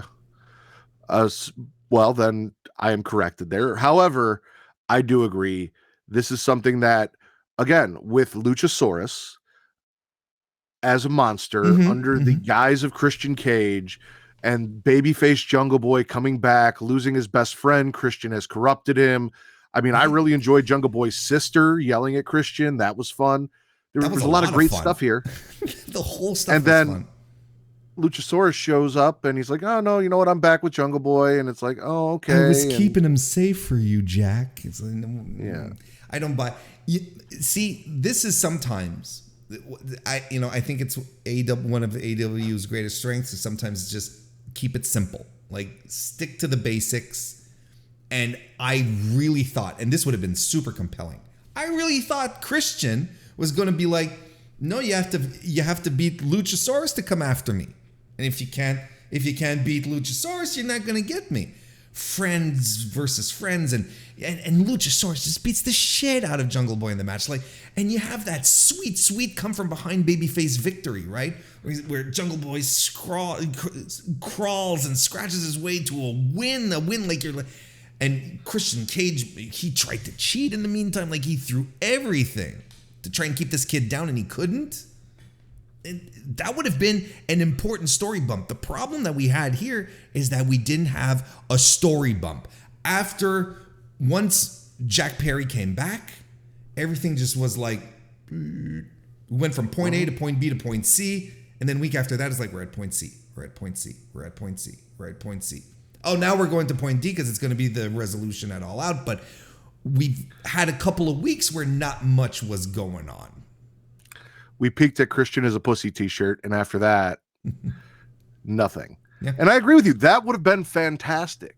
That would have been really great to set up. And again, you were kind of getting there because you had Christian bringing out Luchasaurus and having him just demolish people and really building him as this monster with the new music and the black and just hurting all of these people. And now he's going to hurt his best. Like, that would have been a fantastic story, and we didn't get that.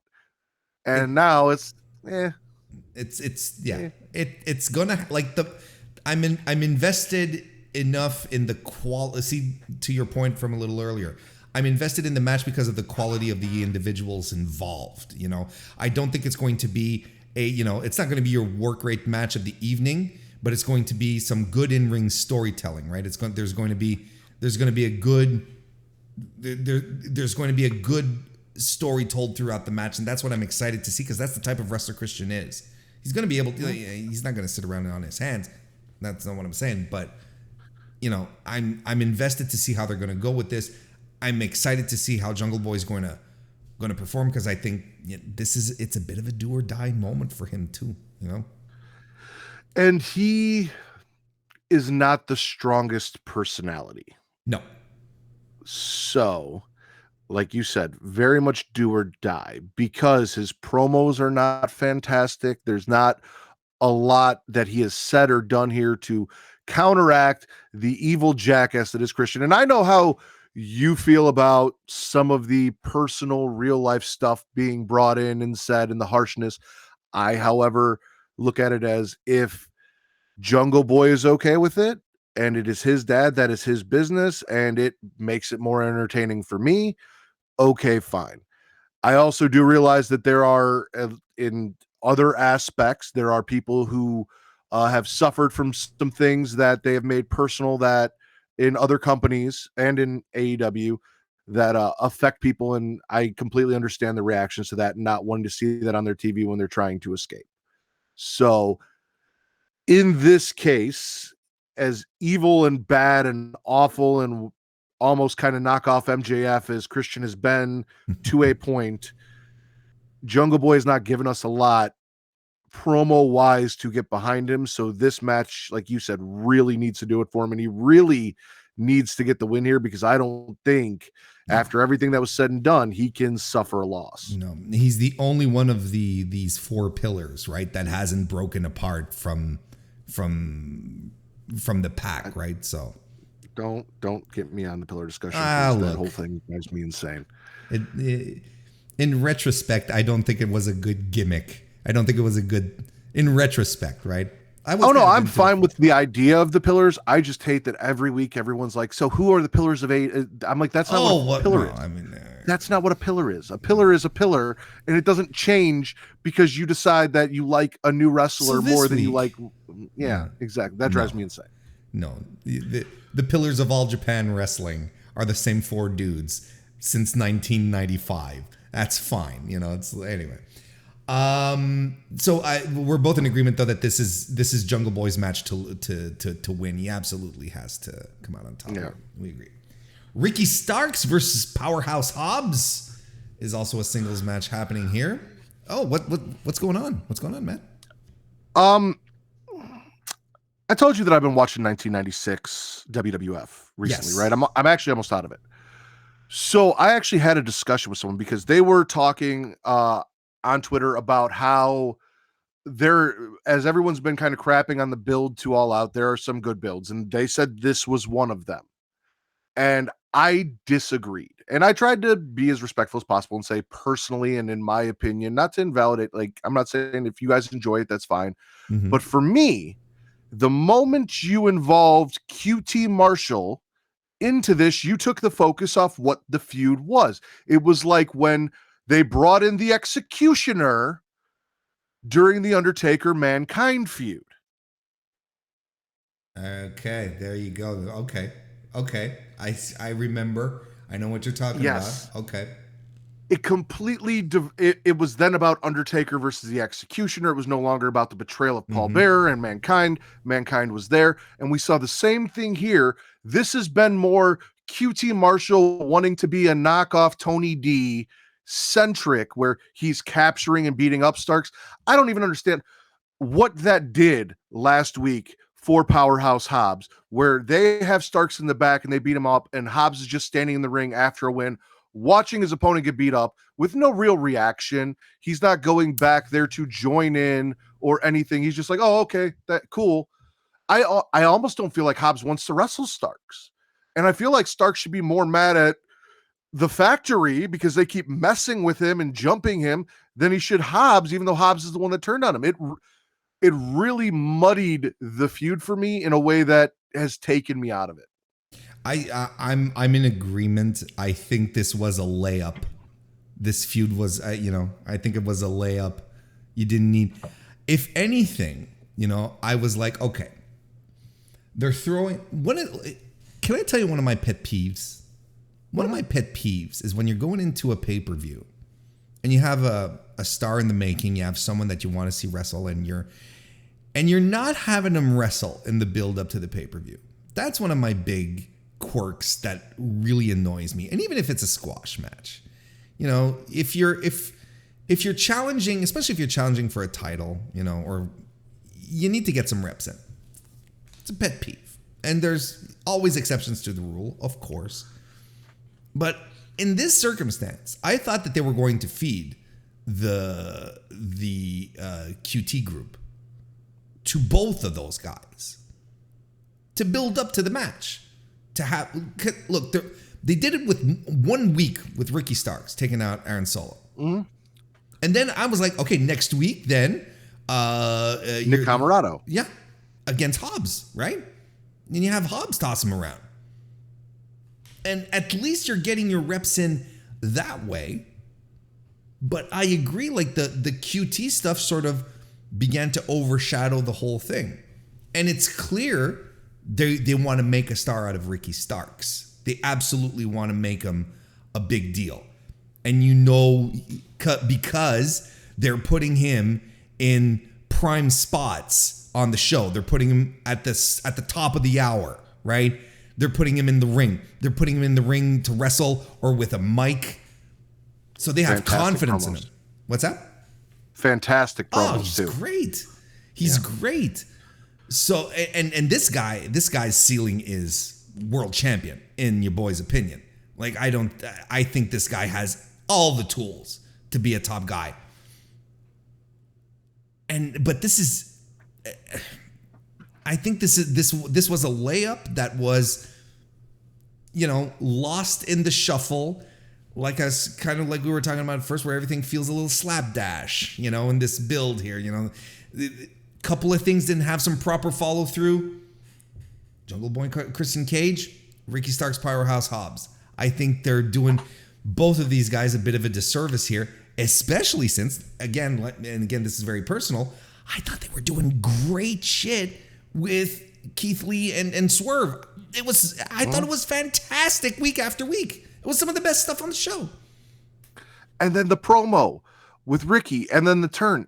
Listen, fantasy booking, sports entertainment. What I would have done if, for whatever reason, you didn't want to go the WarrenHayes route and have Ricky Starks wrestle every week because you had other matches planned for other stuff, I would have had Hobbs absolutely destroy Starks and have him laid up in the hospital, make it a question of if he's even going to make it to All Out to have the match. Meanwhile, you can bring Hobbs out on Dark, or even if you want to put him on, Rampage, and have him wreck some low-card baby faces like what's Sammy Guevara's best friend that got that Fuego or Serpentico. Fuego del Sol. Some of those guys, like low-card baby faces, and then just trash about how Ricky Starks is supposed to be the future, and I took him out with no effort. I carried that team, this and that. And then finally this week, or even last week, Ricky comes out and he's like, yeah, you know what? I'm not going to make it. And then, oh wait, yes, I am. And goes after him, sends Hobbs running, beats, the tar out of him until Hobbs pushes him off. Match gets made. Mm-hmm. If you even wanted to go farther, you could have had Hobbs go visit him in the hospital, go full sports entertainment, and have him wreck him in the hospital and keep him out longer, since this happened weeks ago. Like, there are plenty of ways that they could have done this where they kept the focus on these two guys and still kept them separate, where we didn't have, like, sure, QT's a great coach. I agree. Not a great character. It's look. I think that pretty much sums it up. But I think Ricky Starks is winning here. He has to, right? I think he has to. You're not convinced? I don't know. Because the only thing, if it wasn't for these telltale signs, I find that they really trust him, that they really want to make him a star. I think this is it. I think this is where they're going to. I think it's nothing but build for him from this point forward. And I agree with you, but I also feel like of the two guys in the match, Starks can afford to lose more than Hobbs. I feel like a loss to Hobbs is really going to hurt him going forward because he doesn't have as much behind him as Starks does. I think Starks can eat this loss and still come back, for another match, that they can build more out of this if Starks loses. Whereas if he beats Hobbs, I feel like Hobbs is going to become another one of those guys that may be left off TV for a while that we might bring around when we need someone big and strong to do something. I think it's important for Ricky Starks to win this match because he has to show that he's not in that lane anymore. Right? Where he's not in this, and no disrespect intended to Powerhouse. Goddamn, no disrespect at all. Because I don't want to have to deal with Powerhouse Hobb thinking that I've disrespected. But because if Hobbs is still like on the mid card level and they want to elevate Ricky Starks, they have to do it convincingly. They have to make us understand that he is leaving this lane and he's going up a tier. And if he goes, and I think that if he loses, well, he still stays in that tier. And again, no disrespect with Hobbs, but I think Starks is the plan. And Hobbs, I look, like you said earlier, even with Lance Archer, there's a history of big dudes in AEW just being heated up to go, to always fall back to where they were. So hopefully that's not the thing with Hobbs, because if Hobbs makes it, he will be an AEW homegrown success story, right? But I don't think it's his moment. I don't think All Out specifically is his. I think it's Ricky Starks, and it has to be a convincing one. I can agree. And also beating Hobbs gives credence to if you want to put Ricky Starks in a TNT title picture with Wardlow. There you go. I'll give you that. Jade Cargill, the AEW TBS champion, is going to be defending her title against Athena. Are we actually, we're really going to do this? We're going to pull the trigger and have this match for real? Yeah. Because I just thought Jade was just going to keep having matches and Athena was going to keep running out and we were never going to see it. Because no, apparently it's, it's pro wrestling. They could swerve us.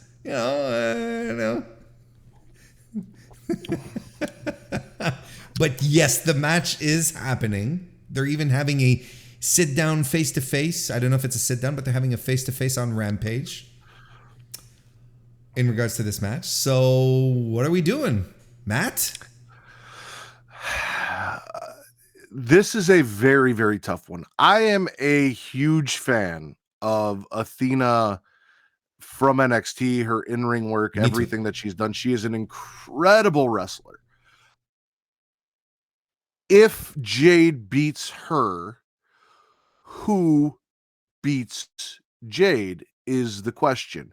Does Jade eventually just get tired of being TBS champion and relinquish it and move on? Does she hold both? Like, at what point and how do we take this title off her? And if it's not an amazing wrestler like Athena, because she's already beaten Ruby Soho, she's already beaten every single woman in that division, who do we do it for? Because we know Chris was supposed to move on to the AEW World title before her injury, so it's not going to be Chris Statlander coming back. So again, Chris Statlander, if you ask me. It should have, but again, how do we get Jade out of this TBS title so that she can move on?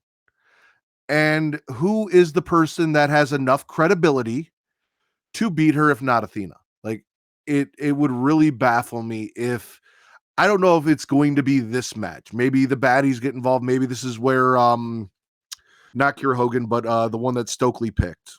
I'm sorry, I'm drawing a blank as well. Yeah. Yes. But she proves her worth to Jade, and she comes in, and we extend this feud even longer. Layla Gray, yes. I actually really enjoy her.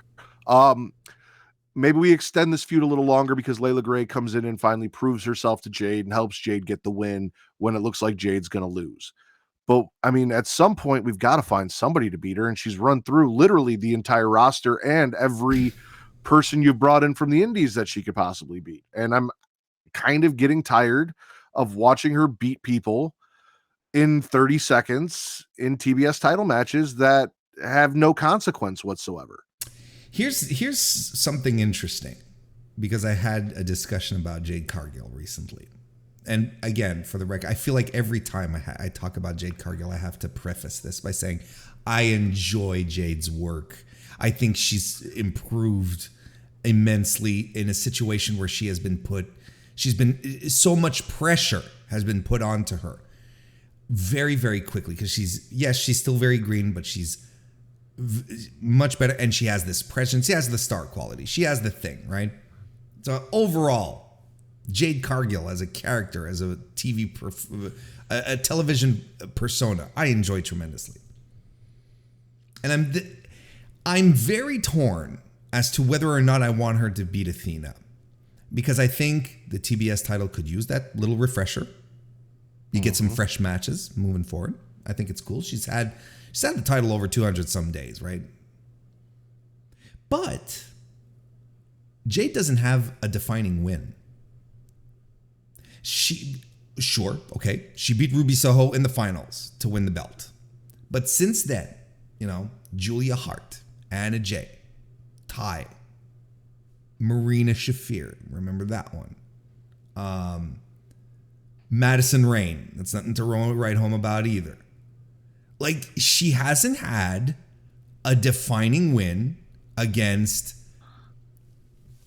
a substantial opponent like Athena.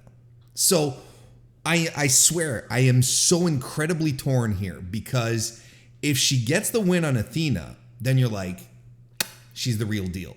She's not beating the Julia Harts and the Anna Jays and the Bunnies, She's beaten fucking Athena, who's been around the block a couple of times, and and she's worked for the competition. She was their champion on one of their brands, kind of thing. It's like, there's that. But on the other hand, I'm also excited for some fresh matches for the TBS title. What I'm worried about is if we keep Jade on the trajectory that she's at, that we end up in the same situation that we ended up with one of your favorite wrestlers, where we then come figure out, how do we beat Goldberg? And we have to taser. Oh, it absolutely is. Eva Marie is your favorite women's wrestler. Oh, Goldberg God, is your men's wrestler. It. You love phone wallets and you love contract signings. Jesus. We know this about you. What is this? You're gonna push the stroke on me if you keep talking about all this shit. Again, do we book ourselves into the corner that they booked themselves in with Goldberg, where I understand what you're saying. I agree. I mean, look, it's not that Athena's not plausible, though, right? Right. It's not that she's not plausible, but I think she's not plausible because the competition that Jade has had up until this point has been lukewarm. Because there's no one up until this point that has been like, oh, for sure. They remember how hard they tried to make us believe that Marina Shafir was going to be the one? You remember that? Yeah, no, I do. It was not good. Athena's a shoo-in. Athena, you're like, sure. Chris Statlander would have been, absolutely. That's Jade's biggest challenge. Both of these women. Look, maybe once we're done with the fatal four-way situation up top, maybe Jamie Hayter can break away and go try to mess around with it. What are we doing with Nyla Rose? Well, Nyla's going to be the first person that the interim women's champion beats. That's how that goes.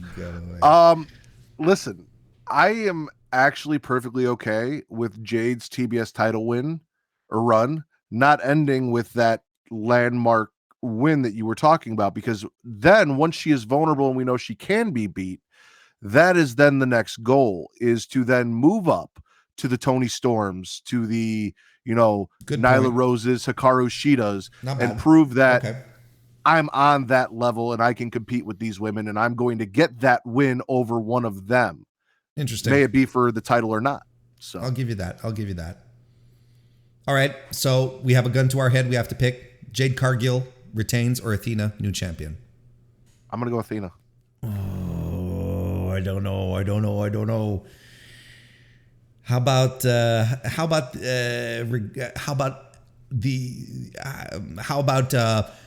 as long as everyone has a good time? How about that? Is that it? I'm just looking forward in like 5 years to 52 nice things to say about Cargill. I'm going with Jade. I think Jade retains. I think she retains. And you can use this in 5 years. You can be like, back at All Out 2022, I picked Jade to go over Athena. And it's all my fault. She's at her streak is at 267 wins, and it's all my fault, folks. House of Black are taking on Miro, Darby Allin, and Sting. I have look, this is a match that once it happens, once the trigger's pulled on it, I'm probably going to be like super compelled and really, really interested in it. But other than that, I'm like, this is a Dynamite main event. You know what I mean? I want to like Brody King. Okay. But the problem I have with Brody King is, and this is not on Brody King, this is completely on me. Brody King is not the wrestler that I want Brody King to be. Interesting. When I watch Brody King matches, I expect to see Stan Hansen JBL. I expect him to go in there and move and decapitate people, and he doesn't have the urgency in his maneuvers or the delivery on the power that I want to see from a guy his size. Sure. And okay. Again, I am putting my own expectations on this person to wrestle a way that I want him to wrestle, and that's not who he is, and that's not on him. But because of that, I am not sold on Brody King. However, Buddy Matthews, absolutely love. Malachi Black is one of my favorite wrestlers of the last 5 years. I was a huge Aleister Black fan. Same. There are rumors going around that he has not only asked, but has been granted his release, and he is just kind of finishing up his matches. I don't know if there's any credence to that. I haven't heard that at all. Interesting. I saw something about that today, actually, before we came on. There were also a list of other wrestlers, and you know how they are when, especially with the contract tampering and all that conversation, people are probably making things up. However, the money was Miro Malachi. Again, yeah. Miro Malachi was the money. That's the match I want to see. That's the match we wanted. No, I know what I got excited for. I love Sting. I've got Sting right here. He's sitting right here. Sure. Next to my other two favorite wrestlers in The Fiend and The Undertaker. All three. Boom, boom, boom. I don't want to see Sting and Darby in this in any way, shape, or form. I'm not interested in that at all. This is another trios match that I don't need, that doesn't need to be a trios match on a pay-per-view where we have a tournament for trios people, and they're not in the tournament. It blows my mind.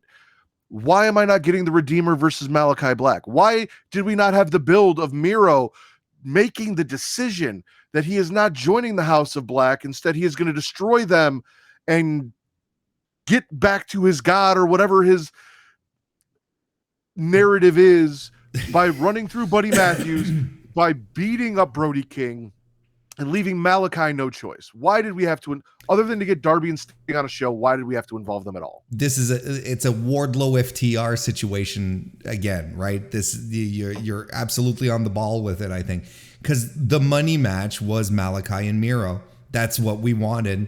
Is he saving the match for a Dynamite? Maybe he could be. Well, this is your biggest show of the year. Look, why would you do that? We can get into the business logic of saying, look, there's also the idea that he's going to be Tony's going to be renegotiating his contracts for the next year, right? They're all up for renegotiation. So if he can get big ratings, then he gets more licensing, and that's ultimately the money, right? Look, sounds very WCW to me. Neither here nor there. It's at the same time, it's like, why does WWE still put on premium live events and put the big matches on there when, because that's what feels right. That is, I know, but I mean, in a business aspect of it, right? It's licensing money. It's all money they've been paid for. They're not making more money by putting on Roman versus Drew on a PLE. You know what I mean? But could you imagine if you were going into WrestleMania and they told you that they're going to give you the Bloodline versus Drew, Sammy, and KO, I don't on disagree Raw, with they're going to give you the match that you really want? I don't disagree with you, but on a business sense, it makes a lot more sense to me. From how I understand, from my understanding of how TV licensing works these days. Yes, give us the Shield reunion 3-way fight on a Raw, because the PLE, it doesn't matter. But if you're putting on good shows on Raw that lead to the pay-per-view, you're going to tune in every week to watch them anyway. But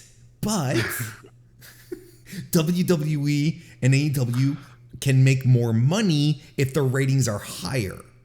And that's guaranteed money in their pocket that goes in every year. Just like, give us more money, give us more money. So regardless of what they're doing for pay-per-views or whatnot, it's to sell out arenas ultimately. Did Mox versus Punk do big numbers when they told you we're getting that on Dynamite? Like really big numbers, like a game changer numbers for them? Well, they broke 1 million. Okay. And it was the highest quarter. It was the highest quarter hour. Does that count as a quarter hour? Does 3 minutes count as a quarter hour? It was in the highest quarter hour, yes. Because there's not just the match, right? There's the entrances and then the drama and all of that. You know how it goes. The Mox's entrance definitely lasts longer than that match did. Yeah, there you go. Yeah, absolutely. See, that's the thing. Anyway, we got off track, but your point stands though. Nonetheless, we're arguing for arguing's sake at this point, but because ultimately I agree with your point. The match people wanted to see was Miro Black and nothing else.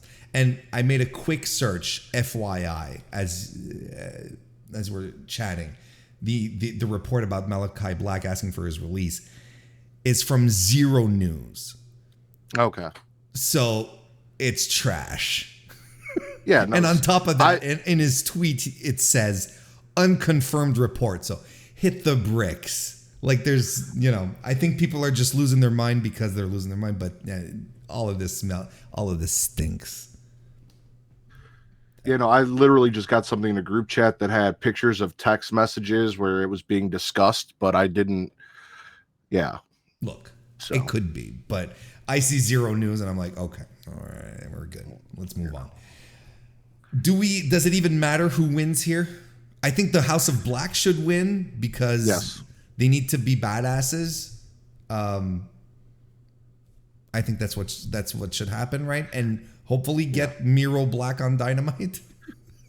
I mean, if Miro wins here, does he need to go and face Malachi one-on-one? No. But if they lose, if Darby takes the L or Sting takes the L, and Miro still has motivation to go after Black on Dynamite or Rampage or Dark or wherever they decide to put it because they just don't care anymore. Sure, why not? There you go. So, House of Black. Main event time, Jon Moxley, the undisputed AEW World Champion. I don't know if you've heard. Thank God. Will be facing challenger CM Punk. So, well, you watched the show. You saw tonight's Dynamite. We're recording after the proceedings. How do you feel this was handled to give us Punk Moxley 2 at All Out? Either really poorly or absolutely fantastic, depending on how you want to look at it. Because if I go with my head narrative, which is what I want to go with, because while I know, as you've called him, CM Phil, CM Punk is not the most popular person in the IWC right now, I am a fan. I am. Mm-hmm. Maybe it's because I'm from Chicago. Maybe it's because of all of that. I know the Colt Cabana stuff and all of that. And yes, some of that does seem really fucked up and shady. Neither here nor there. I am a fan of him as a wrestler. You said Mox is the epitome of pro wrestling to you. To me, it is the other side of this coin. When I think pro wrestling, I think CM Punk, because that is how he built himself up in the promotion that I watch. Is he was quintessential pro wrestling in a sports entertainment world. Again, All Out last year, biggest moment ever. I would like to believe that all of this was planned, that CM Punk mimicked his most embarrassing loss in the UFC in Cleveland last week by having a completely embarrassing loss to Jon Moxley in Cleveland again, so that Ace Steel could come out and remind him who he was, so that we could get the hour-long match that Jon Moxley talked about in his promo at the beginning of the show, where we get the CM Punk Jon Moxley match that everyone tuned in to watch on Dynamite, that they thought they were going to watch, that they thought was going to main event, that showed up in the middle of the show, and that these two are really going to tear it down. But do you have CM Punk beat Moxley after he just unified the titles? In Chicago? In Chicago? Does CM Punk lose in Chicago, man? That's my thing. CM Punk doesn't lose in Chicago. What are you talking about? But again, it all depends on where you want to go, because it was a very bold move for Jon Moxley to walk out in Chicago tonight and trash CM Punk the way he did in front of that Chicago crowd. And while he did get cheered when he left because he was Jon Moxley, he was not getting cheered during that promo with a lot of the stuff he was saying. So depending on where you want to go, whether you're deciding to go one of these two being a heel by the end of this, I mean, do you go Austin McMahon WrestleMania 17, where somebody that you absolutely hate comes out like an MJF and helps CM Punk get the win in Chicago and defeat Jon Moxley? You know, two bitter rivals, two enemies that show up and then are aligned. I want to believe that last week was all building to this, and that we are going to get a fantastic match in the main event. And there have been a lot of rumors about Punk turning heel because everyone hates him and doesn't like him in the back except for FTR. So let's go with it. I think the heel turns and whatnot are irrelevant, and you cannot turn CM Punk heel in Chicago. I don't think it's possible. I honestly don't. I was there last year at the United Center when he came back. Like, the man's a god. You know, it's like he can do no wrong. Turn him any other city. The same thing about Hogan. Turn. What about him? That Hogan would never be a heel, that you could never turn Hogan heel. Okay, in the sense, okay. I mean, it'd have to be really something. He'd have to be dirty. He'd have to really get down and dirty, is what you're saying. And that's what I'm saying is, if you bring in MJF and you screw over Jon Moxley, and then you have him cut a promo where basically he shits on the city that he is all about. Wait, you're telling me, okay, so MJF, because I'm with you. I think MJF has a part to play in here, in this match. Maybe not in the match, but I think he shows up at the end. I think he's a surprise. I think he comes back this weekend. I really do. So CM Punk, fed up of everyone just bitching about him, and he just goes, fuck you all, and he does the unthinkable, and he aligns himself with probably his worst kayfabe enemy, right? As far as we know. As far as we know, they're kayfabe enemies. And pulls an NWO, essentially. And maybe really brings out FTR on top of that. Again, with MJF, with the Pinnacle, with the friendship that he has with everyone associated to MJF, if you were gonna really want to get Punk over as a heel, do you find a way to make Chicago hate Punk? And who better to help Chicago hate Punk than the person that has been his bitter enemy in AEW, who was shitting before his disappearance on these guys coming back and taking his spot and making all of this money and all of this. CM Punk renegotiated MJF's contract, got him the money, is going to get him the spotlight, is going to make MJF the star that he should be, because he sees in MJF all these things about himself. It's so interesting.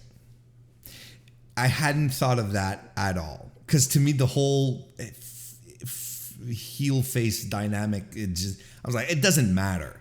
It doesn't matter because we're in Chicago. You know, like no matter how hard you try, it's just not going to happen.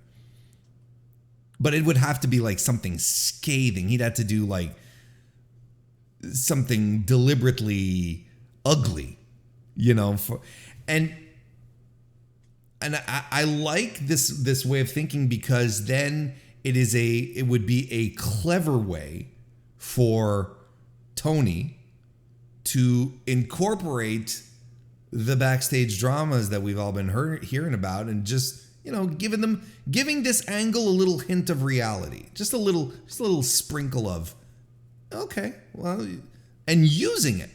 Why wouldn't you use it then? You know?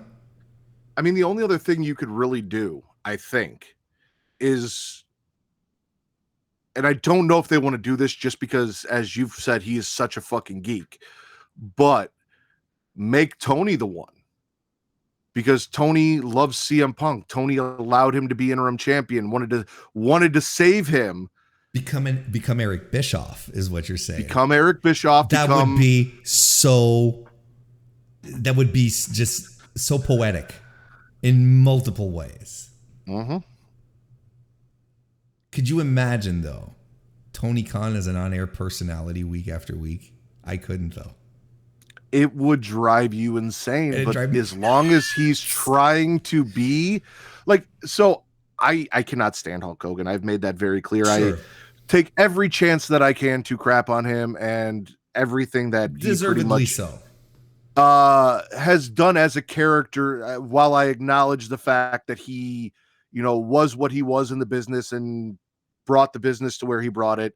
I go back and I've been watching 95, 96 into 97 WCW and the greatest heel of all time and how awful his promos are and how terrible he is. But the thing about it is, he is so bad because he wants to be with the cool guys like Scott Hall and Kevin Nash, and he's such a fucking putz that's why you hated him, because he didn't deserve to be there. No. And he came out every week and he was such a fucking putz. Yep.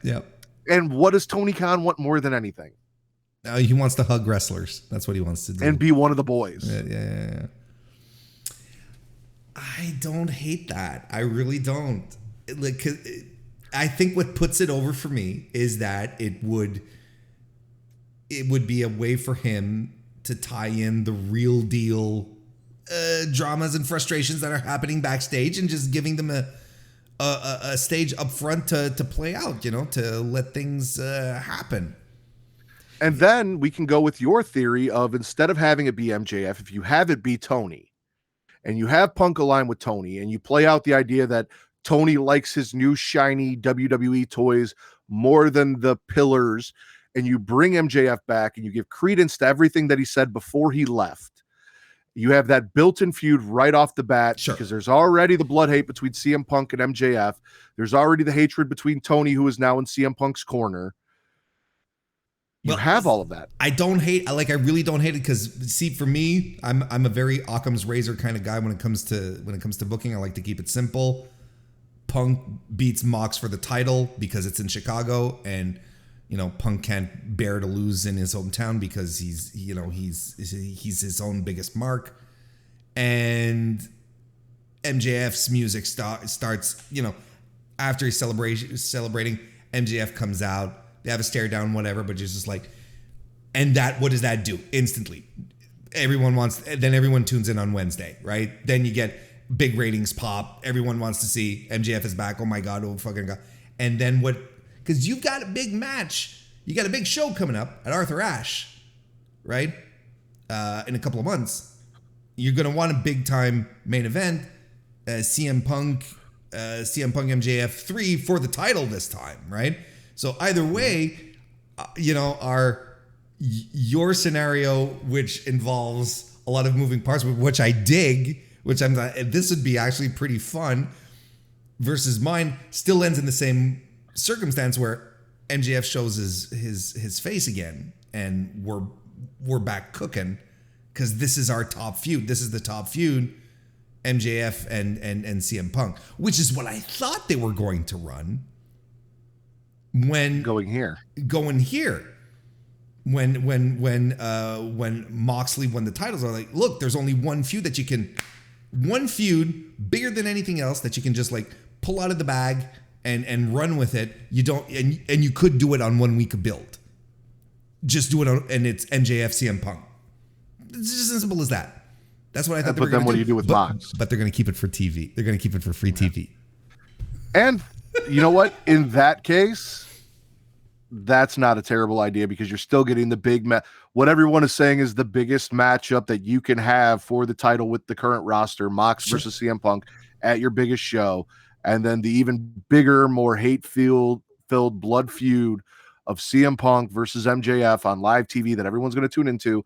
All I'm going to say, ladies and gentlemen, and that's going to sell out a stadium in New York, you know, that kind of stuff. Sure. Guys, gals, non-binary pals, to quote Mr. Warren Hayes. If you see Tony Khan come out at any point during this match, or if he decides that he wants to be on commentary for this match, prepare yourselves. Clench tight. Because clench them. If Tony slides CM Punk a chair or anything, I'm gonna. What? And you know, I almost want to buy the show now. I was not going to buy the show. Now I kind of want to buy the show just for this. Like, and you know what? Look, we're just at this point. We're just salivating over this. I could see Tony doing it just to piss off Bischoff, just for him to be like I'm going to do your idea. I'm going to do your big brain idea, which you, by the way, had already taken from people in Japan, FYI. And I'm going to do it, and I'm probably going to do it better. Holy shit. Okay. All right. Look, let's say, notwithstanding all of these scenarios and whatnot, who wins? Does CM Punk become a 2-time AEW champion, or does Mox retain? I'm going to go with CM Punk. I think it's the safe money. Regardless, if CM Punk wins, Chicago, if all of the fun stuff we just talked about doesn't happen, Chicago will cheer, Chicago will pop. As you said, he's a guy in Chicago. Chicago will be happy. He will have redeemed himself of that terrible thing that happened in the Cleveland, the curse of Cleveland, so on and so forth. Maybe even proved himself to be the person he said, and Mox said he wasn't, that we all hoped he would be, and redeemed himself.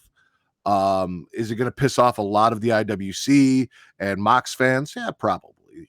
A lot of people don't like CM Punk and aren't going to want to see him win, and I understand that, and I'm fine with that. And like, I don't want to see Matt Riddle ever win anything, and there are a lot of people out there that love him. Like, same.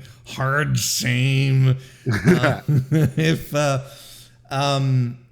there's a part of me that thinks that Moxley doesn't care about the title all that much because because he does do whatever he wants, you know, that he's like, it's fine. You can put the strap on Phil, and I'll go do stuff in Japan for a bit, and I'll come back, and use me whenever you want, boss, kind of thing, Yeah. Because for as much as it's easy to knock on CM Punk, I don't dislike the guy. Like, I don't dislike what he does. I'm fully aware of how much of a difficult presence he is backstage. I'm fully aware of his history. Unless you talk to FTR, then he's just passionate. And then you talk to FTR, exactly. So I mean, look, it's a pro wrestling locker room. What are you going to do when you bring in one of the biggest shit stirrers in the history of pro wrestling into your locker room? What do you think is going to happen? And I say that lovingly. It's not a knock. It's just like, what did you guys really expect, that CM Punk was going to be the grateful veteran that was going to come in and put over all the young kids? Come on now, let's stop it. The boy's in here to make money. Tony Khan did not pay whatever exorbitant amount of money he paid to get him in to be a player coach, despite what his handle says, on Twitter. He wanted a draw. He wanted the CM Punk superstar. That's what he wanted. That's what he's getting. So that, it all works in the end. you know, and like you said earlier, I pointed it out on Twitter. To me, there is no one in wrestling right now that represents pro wrestling more than Jon Moxley. He's a guy who goes out, he just wants to fight. And he goes wherever he goes, he fights, he does it well, he never takes a night off when he's wrestling. Like he's always 100% every time he does it. Does every match hit? No. Most of them do though. And wherever he's a guy who just lives and breathes pro wrestling. He loves it. He's a guy that makes me love pro wrestling because he loves it so much, because he can feel it. Kind of like a Dax Harwood, you know? So I think Mox is fine. Mox is fine. Like he wasn't shitting when he was saying last week, I am pro wrestling. I believed every word he was saying, because I really do believe he is pro wrestling in the modern age of 2022.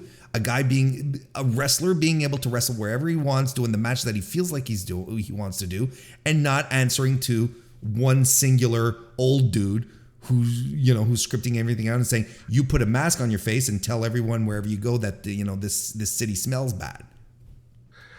And to lend credence to a little bit of the fantasy booking that we did, again, everyone has been touting, CM Punk is everything that he said he wasn't in WWE, and he's everything that Triple H said he was. And all this would do by making him champion again and putting the belt back on him and calling himself the dollars and the cents and underhandedly defeating the heart of AEW would lend credence to all of that. And even if he didn't necessarily get booed by the Chicago crowd in Chicago, which is why I think Tony Khan is a very important element to that, because even if they don't boo, it's going to be a silent gasp of what did we just see? Sure. Everywhere else in the world that doesn't love CM Punk like Chicago is going to boo and be mad and throw things at their TV. For sure. So, yeah. No, I agree. So, I think whatever the circumstance, I think we're both saying that CM Punk is winning the title. Yes. I think so. I think that's what we're doing. And that's how we are going to wrap up our All Out predictions. Little inside baseball here. When Matt and I were talking, we're like, 90 minutes will be good. Look at us now. What are we at, about 2.5 hours? Yeah, exactly. We're about to reach it. Exactly. We're cool like that. Matt, thank you so much for taking all this time to hang out with me, talk pro wrestling. It's always a pleasure to chat with you, man. Let everyone know where they can find everything that you do, even on websites where you would go to do other things. Oh, you mean like Pornhub? You guys can follow me on Twitter at MattRidder. That's at MattRidder. There is no L in my name. I am not Riddler. I am not Riddle. I am Matt Ritter. # Ritter over Riddle. Also, Linktree / Smackin It Raw. Smackin It Raw podcast is the #1 wrestling podcast on Pornhub. You can find everything that you need from us there. Also, Linktree / creatiaworld. That'll get you everything Smackin' Raw and everything else that creatiaworld does, whether it's # them dragons, Super Flash Year of Tomorrow, and the DC comic book stuff and everything else that we have going on, as well as the Patreon, which as of right now, or September 1st, which it is here for me, is being revamped. Speaking of Matt Riddle, I have kind of bit myself in the ass and said that if 10 people subscribe to the $10 tier of our Patreon, which I also talked to Travis today, and as of the last time I checked was not existent, so I hope he fixed that, I will do a 1-hour podcast a la WarrenHayes, except I'm only going to find real nice things to say about both Matt Riddle and Hulk Hogan. Wow. I will spend an hour doing my best to not backhandedly compliment them and actually put them over. And if 50 people subscribe to the $10 tier, I will spend the next month as a Matt Riddle Stan account and then probably quit and never do a podcast again because I won't be able to live with myself. So I actually really hope you guys don't do that. But if you do, that was the pledge that I made. So I will live up to that because I'm a man of my word. It just so happens I have $10 lying around. I think I know. Interesting. I'm glad and you brought that also up. With that, you get Return to Wrestling, which is the weekly the monthly podcast Travis and I do, and our journey through WCW, where I spend the entire time shitting on Hulk Hogan. So you get a little bit of both. So, yeah, please do all of that. We also go live every Friday, 11 p.m. Central now. So you can check us out on YouTube and Twitch. And again, those link trees will get you there so you guys can check that out. It'll be in the description and so on and so forth. So you won't be able to say, hey, he talked too fast and I don't know how to rewind the video or an audio clip book. I don't know what it is. But look, all the links will be in the description. Do check out Mattritter and everything that he does. Great guy, and it's a pleasure. For really, one of the pleasures of the past year was getting to know you better, Matt, and we're better off having you in the podcasting space than. Would you say you love me, Warren? Look, let's not jump any hurdles. But you're on the. Look, you pronounce Japanese names correctly tonight. I might start lactating. Who knows? But as for now, we're gonna wrap this up, and I want to thank everyone for tuning in, either right here on YouTube.com/MrWarrenHayes. Leave a like if you haven't already. Subscribe while you're at it, or on your favorite podcast application. Thank you very much. Hope you all enjoyed it. Enjoy All Out, and we'll see you next time.